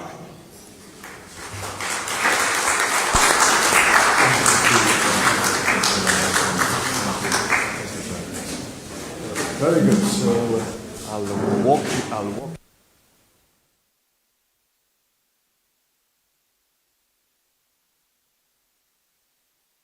तो ये सीधी तस्वीरें आप एथेंस से देख रहे थे, जहां भारत और ग्रीस के बीच हुई शिष्टमंडल स्तर की बातचीत के बाद दोनों देशों के प्रधानमंत्रियों ने प्रेस स्टेटमेंट के माध्यम से अपनी हुई बातचीत का जिक्र सामने रखा। प्रधानमंत्री मोदी ने अपनी बात की जो शुरुआत की उसमें उन्होंने फॉरेस्ट फायर की वजह से जो दुर्घटनाएं हुई हैं ग्रीस में, उस पर संवेदना जताई। उसके बाद उन्होंने कहा कि भारत और ग्रीस स्वाभाविक मिलन के तरीके से आगे बढ़ते नजर आ रहे हैं। पुरातन सभ्यता हो, पुराने लोकतंत्र हो, व्यापारिक रिश्ते हो, सांस्कृतिक संबंधों का उन्होंने जिक्र किया। उन्होंने कहा कि कैसे प्राचीन भी है और मजबूत भी है दोनों देशों के संबंध, इस लिहाज से जियोपॉलिटिकल हो और किस प्रकार से जो कोशिशें हैं वो लगातार आगे बढ़ाई जा रही हैं, और कई मसलों का जिक्र किया जहां पर समान सोच के साथ में दोनों देश आगे बढ़ते नजर आ रहे थे। जी हाँ, प्रधानमंत्री ने यह भी कहा कि 40 वर्षों के अंतराल के बाद भी रिश्तों में गर्मजोशी उतनी ही है।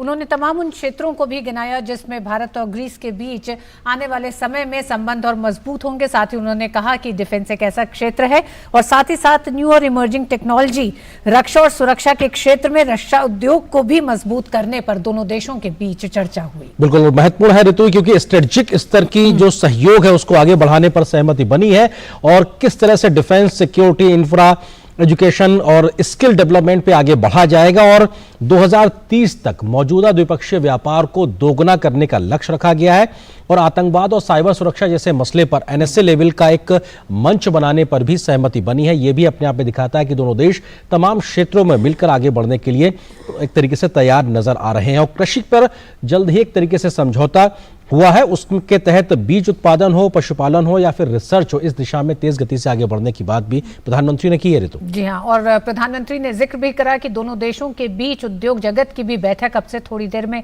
होनी है। उन्होंने ये भी कहा कि स्किल्ड माइग्रेशन जो है उसे लेकर भी दोनों देशों के बीच माइग्रेशन एंड मोबिलिटी एग्रीमेंट पर सहमति बनी है। बिल्कुल, और शिक्षा संस्थाओं के माध्यम से भी किस प्रकार से आगे बढ़ा जाएगा, वो सहयोग आगे बढ़ाया जाएगा, इस बात का जिक्र किया। और कहा प्रधानमंत्री मोदी ने इस बात को भी कि सिर्फ रक्षा में सहयोग या सुरक्षा में सहयोग सिर्फ सैन्य स्तर पर ही नहीं बल्कि डिफेंस मैन्युफैक्चरिंग के लेवल पर भी उस पर आगे बढ़ा जाएगा। यानी कि भारत डिफेंस मैन्युफैक्चरिंग के माध्यम से ग्रीस के साथ सहयोग को आगे बढ़ाने पर आगे बढ़ता दिखाई पड़ रहा है। इस बात का जिक्र प्रधानमंत्री ने सीधे तौर पर किया। और स्किल्ड माइग्रेशन को लेकर मोबिलिटी पैक्ट की बात भी प्रधानमंत्री मोदी ने की है और इससे फायदा दोनों देशों को मिलता नजर आएगा। बिल्कुल, और प्रधानमंत्री ने ये बात भी बहुत साफ की कि दोनों प्रधानमंत्रियों के बीच में राष्ट्रीय और अंतर्राष्ट्रीय मुद्दों पर बातचीत हुई, जिसमें यूक्रेन को लेकर भी दोनों देश एक ही जैसी सोच को साझा करते हैं। बिल्कुल, हमारे सहयोगी शैलेंद्र मिश्र जुड़ गए एथेंस से। शैलेंद्र, क्योंकि प्रधानमंत्री दोनों ही प्रधानमंत्रियों का वक्तव्य आया और प्रधानमंत्री ने कहा कि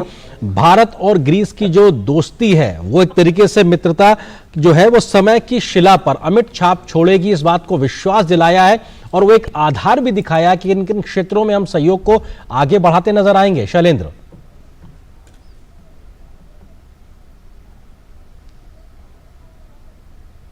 संभवतः शैलेंद्र हमारे साथ अभी तकनीकी तौर पे नहीं जुड़ पा रहे, लेकिन ऋतु जिस बात का जिक्र हम कर रहे थे प्रधानमंत्री ने अपनी बात में रखा है उसमें बेहद महत्वपूर्ण है कि आपने कहा यूक्रेन के मसले को लेकर डिप्लोमेसी और डायलॉग के माध्यम से उसका समाधान, यानी कि भारत लगातार कहता है किसी भी प्रकार के कन्फ्लिक्ट को लेकर कैसे हम डिप्लोमेसी और डायलॉग से आगे बढ़ें और इसकी बात पीएम मोदी लगातार तमाम मंचों पर करते रहे और यहां पर भी भारत और ग्रीस उस दिशा में एक साझा संबंध के तहत आगे बढ़ते नजर आ रहे हैं। हमारे सहयोगी शैलेंद्र संभवतः हमारे साथ जुड़ गए हैं एथेंस से। शैलेंद्र, महत्वपूर्ण संबोधन प्रधानमंत्री मोदी का और कहा कि एक आधार तैयार हुआ है भविष्य को नए तरीके से लिखने और गढ़ने के लिए। बिल्कुल, जो एक नींव है भारत और ग्रीस के, एक गहरी नींव है संबंधों की। हम जानते हैं कि ऐतिहासिक संबंध रहे हैं, उसे किस तरह से आगे ले जाना है तमाम क्षेत्रों में। आज इस संबोधन से वो एक तरह से बात सामने आती है कि कैसे कृषि में भारत और ग्रीस आपस में सहयोग को विस्तार देंगे, कृषि, पशुधन और टेक्नोलॉजी में कैसे आगे बढ़ेंगे, कैसे डिफेंस सेक्टर में रणनीतिक सहयोग को आगे बढ़ाया जाएगा। और इसके साथ ही साथ हम देख रहे हैं कि जब इस वक्त हम देख रहे हैं कि भारत और ग्रीस के बीच जो व्यापार है वो तेजी से बढ़ रहा है, लेकिन जो पोटेंशियल है वो बहुत ज्यादा है। एक टारगेट रखा गया 2030 तक इसे दोगुना करने का। हम लगातार ये बात कर रहे हैं कि भारत और ग्रीस के बीच दरअसल बहुत संभावनाएं हैं व्यापार को बढ़ाने की, तमाम उसके विस्तार की संभावनाएं हैं। तो ऐसे समय में ग्रीस ये देख रहा है कि भारत से व्यापार बढ़ सकता है और भारत और ग्रीस के बीच जो व्यापार है वो 2030 तक दोगुना करने का लक्ष्य रखा गया है। तो निश्चित तौर पर ये दिखाता है कि आर्थिक जो संबंध है वो कितने आगे ले जाना चाहते हैं भारत और ग्रीस। तो केवल आर्थिक संबंध ही नहीं, जैसा कि प्रधानमंत्री ने कहा कि सामाजिक और शैक्षणिक सहयोग का विस्तार दिया जाना है। तो निश्चित तौर पर जो पीपल टू पीपल कॉन्टेक्ट है उसे बढ़ाया जाना और स्किल्ड जो माइग्रेशन है, यानी जो कुशल कामगार हैं उनकी आवाजाही आसान हो, वो सुगम हो, यानी उन्हें कोई दिक्कत का सामना न करना पड़े, वो भारत से ग्रीस और ग्रीस से भारत आसानी से आ जा सके अपने काम के लिए, उसके सुगम बनाने का फैसला हुआ। तो बहुत महत्वपूर्ण फैसला, चूंकि हम जानते हैं कि भारत में एक बड़ी स्किल्ड आबादी है जो ग्रीस के काम आ सकती है, ग्रीस में तमाम रोजगार या तमाम अवसरों पर ग्रीस की उन्नति में मदद कर सकती है। और हम जानते हैं कि हाँ, इंफोसिस जैसी कंपनियां काम कर रही हैं ग्रीस के अंदर। एथेंस में हमने तमाम इंफोसिस के कर्मचारियों से बात की और कहते हैं कि हाँ, बहुत बड़ा अवसर है भारतीय की तकनीकी कंपनियों के लिए। तो उसको एक विस्तार देने की बात हुई है कि कैसे स्किल्ड जो मोबिलिटी है, आवाजाही है, उसे सुगम बनाया जाए। तो कृषि में एक तरह से देखें विस्तार की बात हुई है, डिफेंस में जो सहयोग है उससे बढ़ाने की बात हुई है, और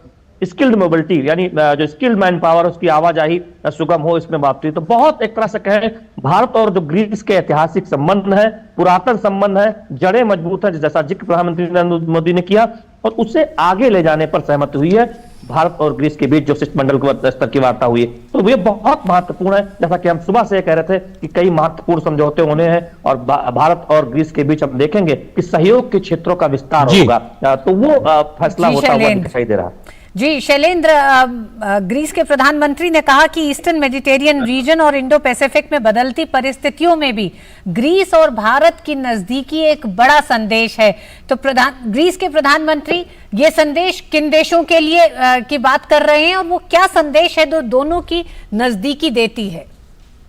ठीक है, तीन बहुत महत्वपूर्ण बातें हैं। प्रधानमंत्री नरेंद्र मोदी ने भी कहा, धन्यवाद दिया कि ग्रीस वैश्विक मंचों पर, चाहे वो सुरक्षा परिषद में भारत की स्थायी सदस्यता का बात हो या कोई भी अन्य वैश्विक मंच हो, भारत के रुख का समर्थन करता रहा है, भारत की वकालत करता रहा है। और जो भी आतंकवाद को लेकर हम जानते हैं कि भारत ने रुख अपनाया, क्रॉस बॉर्डर टेररिज्म की बात जब भारत करता है कि कोई भी देश अपनी धरती का इस्तेमाल ना होना दे, तब ग्रीस उसका समर्थन करता है। ग्रीस वही बात कहता है, एक तरह से भारत के साथ खड़ा नजर आता है। तो प्रधानमंत्री ने उसका धन्यवाद भी दिया वैश्विक मंचों पे जो ग्रीस ने समर्थन किया। और हम जानते हैं कि ग्रीस के जो मुद्दे हैं उसको लेकर भी भारत हमेशा समर्थन में रहा है। महत्वपूर्ण बात है, प्रधानमंत्री ने इस बात को कहा ऋतु कि भले ही 40 वर्ष से कोई प्रधानमंत्री भारत का ग्रीस नहीं आया हो, लेकिन संबंधों में गर्मजोशी में कोई कमी नहीं आई है।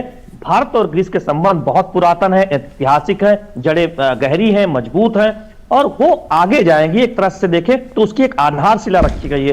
तो निश्चित तौर पर वैश्विक मंचों पर जब आतंकवाद की बात होती है, भारत जब पाकिस्तान को कहता है कि पाकिस्तान अपनी धरती का इस्तेमाल आतंकवाद के लिए ना करे, वो रोके, तब हम देखते हैं कि ग्रीस जैसे देश समर्थन में खड़े होते हैं भारत के और स्पष्ट तौर पर कहते हैं कि भारत जो कह रहा है बिल्कुल सही बात कह रहा है, आतंकवाद के लिए अपनी धरती का किसी भी देश को इस्तेमाल नहीं करना चाहिए। तो ये बहुत महत्वपूर्ण है। आतंकवाद के मुद्दे पे हम जानते हैं कि ग्रीस हमेशा भारत के जो रुख है, भारत के रुख के साथ खड़ा रहा है और ये बहुत वैश्विक मंचों पर हम हमेशा देखते हैं कि ग्रीस इस पर भारत के रुख की वकालत करता रहा। बिल्कुल। और शैलेंद्र, हमने ये भी देखा प्रधानमंत्री मोदी ने कहा कि यूक्रेन जैसा कोई संकट हो तो उसका डायलॉग और डिप्लोमेसी के माध्यम से समाधान निकलना चाहिए, यानी कि शांति की बातचीत के लिए भारत हमेशा पुरजोर वकालत करता रहा है तमाम मंचों पर, चाहे भारत के माध्यम से हो, वैश्विक मंच हो या फिर द्विपक्षीय संबंधों के आधार पर भी शांति स्थापित करने के प्रयास हो। आज भी वही संदेश हमें साफ तौर से एथेंस से दिखाई पड़ा है शैलेंद्र। बिल्कुल वही संदेश दिखाई पड़ा है कि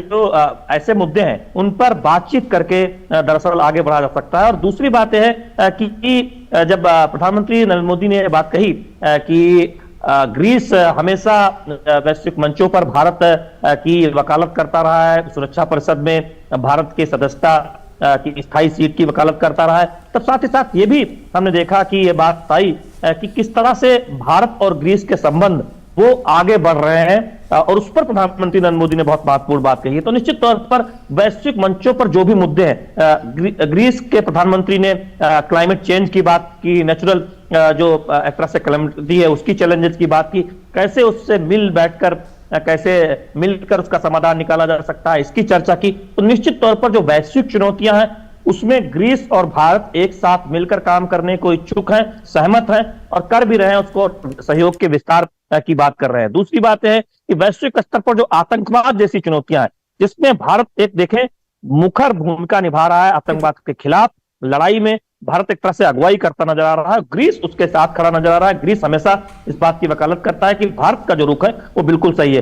तीसरी बात है कहीं पर यूक्रेन जैसे मुद्दों पर जो वहां पर जो समस्या है उसमें भी जो भारत का रुख है वही ग्रीस का रुख है। तो ये दिखाता है कि वैश्विक स्तर पर जो चुनौतियां हैं, जो मुद्दे सामने आते हैं, उस पर भारत और ग्रीस एक सोच रखते हैं, एक तरह की बात कहते हैं, एक दूसरे की वकालत करते हैं रुख की। और ये बहुत बड़ी बात इसलिए है कि ये कोई आप देखें जो संबंध है भारत और रूस के वो बहुत ऐतिहासिक है, पुरातन है, जड़ें गहरी हैं, लेकिन जड़ें कमजोर नहीं हुई हैं, वो लगातार मजबूत हो रही हैं प्रधानमंत्री नरेंद्र मोदी की अगुवाई में। और 40 वर्षों बाद जब दौरा हो रहा है तो निश्चित तौर पर आशा जगी है कि आगे और तेजी से सहयोग के क्षेत्रों का विस्तार होगा। बिल्कुल शैलेंद्र, 40 साल के बाद भारत के किसी प्रधानमंत्री की ये यात्रा रही और ये कहा जा सकता है कि जिस तरह से बात हो रही थी यात्रा से पहले भी कि द्विपक्षीय संबंधों को कॉम्प्रिहेंसिव स्ट्रेटेजिक पार्टनरशिप में बदला जाएगा, जिसकी एक तरह से घोषणा प्रधानमंत्री नरेंद्र मोदी ने की।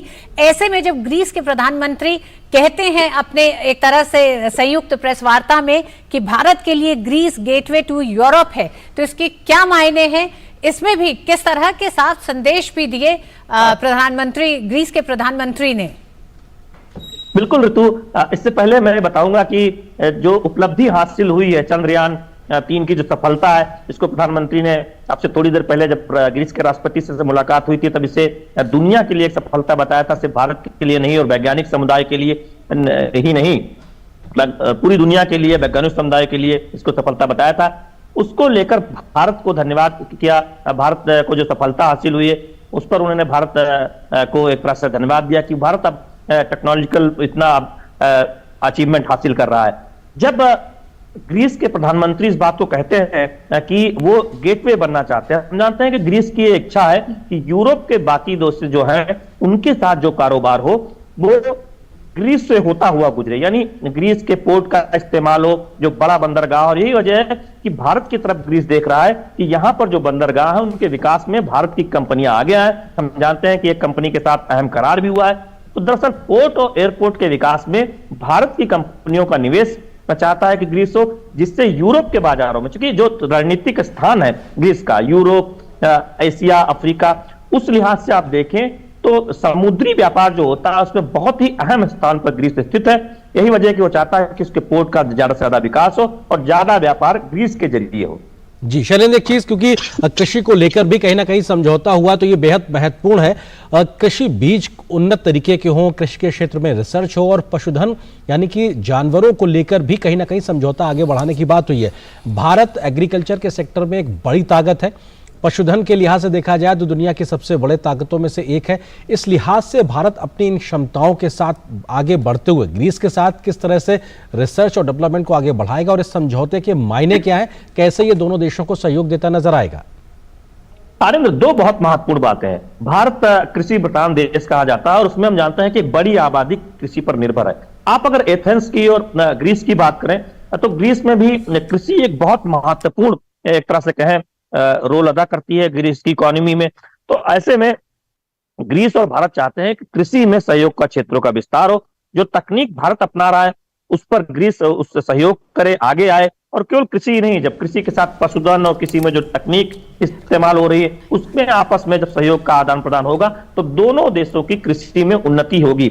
हम जानते हैं कि एक महत्वपूर्ण कंपनी, भारत की एक बहुत महत्वपूर्ण कंपनी कृषि में यहाँ पे ग्रीस में काम कर रही है, जो बीज है या उन्नत बीज और बाकी कृषि क्षेत्र में। दूसरी बात यह है कि हम देखते हैं जो आयात निर्यात होता है उसमें आप देखें फल, मेवे और जो कृषि उपज है उनका भी बहुत आयात निर्यात होता है। और हम देख रहे हैं कि भारतवंशियों की संख्या बढ़ रही है, तकरीबन 15,000 लोग एथेंस और ग्रीस में रहते हैं भारत के लोग। तो निश्चित तौर पर जो भारतीय कृषि उत्पाद हैं उनकी मांग भी बढ़ रही है। तो कृषि में सहयोग भारत और ग्रीस के बीच तेजी से आगे जाए, आपस में एक दूसरे से सीखे, उस ओर कदम बढ़ाया गया। जी, और स्किल्ड मैन पावर के माइग्रेशन को लेकर भी बात आगे बढ़ती नजर आ रही है। जो कुशल पेशेवर लोग हैं वो दोनों एक दूसरे की ओर आ सकें, जा सकें, उनकी एक सुविधाजनक स्थिति हो मोबिलिटी को लेकर, उस दिशा में भी बात आगे बढ़ती दिखाई पड़ी है। एक एग्रीमेंट पर सहमति बनी है, माइग्रेशन मोबिलिटी एग्रीमेंट। आनंद, देखिए हमने बहुत सारे लोगों से बात की थी, वो ये कह रहे थे कि एक चुनौती है या एक समस्या है थोड़ी सी कि मोबिलिटी उतनी आसान नहीं, आवाजाही ग्रीस, एथेंस और नई दिल्ली के बीच उतनी आसान नहीं है। ज्यादा फ्लाइट्स होनी चाहिए, डायरेक्ट फ्लाइट्स खूब होनी चाहिए, सीधी उड़ान होनी चाहिए। तो मोबिलिटी आसान हो तो उससे जो स्किल्ड मैन पावर है, स्किल्ड लोग हैं, वो एक दूसरे की तरफ आकर्षित होंगे। नई दिल्ली से एथेंस, एथेंस से नई दिल्ली आवाजाही बेहतर होगी तो उससे तकनीक का आदान प्रदान होगा, रोजगार के अवसर बढ़ेंगे। ग्रीस के तकनीकी कुशल लोगों के लिए इंडिया में, दिल्ली में, और नई दिल्ली और इंडिया के जो तकनीकी कुशल लोग हैं उनके लिए एथेंस और ग्रीस में। तो ये एक बहुत एक तरह से कहें मांग थी, उस ओर ध्यान दिया गया, इसीलिए इसे सुगम बनाने का फैसला किया गया है कि आवाजाही आसान हो, यानी स्किल मैन पावर आ सके। भारतीय आईटी कंपनियां पहले से आप देखें ग्रीस में मौजूद हैं। इंफोसिस जैसी कंपनियां के तमाम कर्मचारी यहां पर काम करते हैं। कई लोगों से हमारी बात भी हुई, कई युवा प्रधानमंत्री नरेंद्र मोदी का स्वागत करने होटल के बाहर भी आए थे, बहुत प्रसन्न थे कि प्रधानमंत्री नरेंद्र मोदी ग्रीस दौरे पर आए हुए हैं, एथेंस आए हुए हैं, उन्हें पास देखा। तकनीक में जो भारत ने उन्नत की है उसकी चर्चा कर रहे थे कि आज दुनिया भर में भारत का लोहा माना जा रहा है तकनीक में। तो निश्चित तौर पर ये स्किल्ड जो मैन पावर है, स्किल्ड जो एक तरह से मैन पावर है, उसको सुगम बनाया जाए, उसकी आवाजाही को सुगम बनाया जाए, इस ओर ध्यान दिया गया। बिल्कुल शैलेंद्र, जिस तरह से दोनों ही प्रधानमंत्रियों के बीच शिष्टमंडल बैठक हुई और उसके बाद प्रेस वार्ता में तमाम वो मसले रहे जो दोनों देशों के संबंधों को और मजबूत करेंगे, और कुछ नए क्षेत्र भी रहे जिस पे चर्चा हुई और समझौतों की बात हुई है, उस पर विस्तार से आपके विश्लेषण के लिए बहुत बहुत धन्यवाद। तो निश्चित तौर से प्रधानमंत्री की इस ग्रीस यात्रा से जुड़े हर पहलू से हम आपको सबसे पहले और सटीक तरीके से रूबरू कराते रहेंगे, लेकिन फिलहाल इस विशेष पेशकश में मुझे और मेरी सहयोगी ऋतु, हम दोनों को दीजिए इजाजत। नमस्कार। नमस्कार।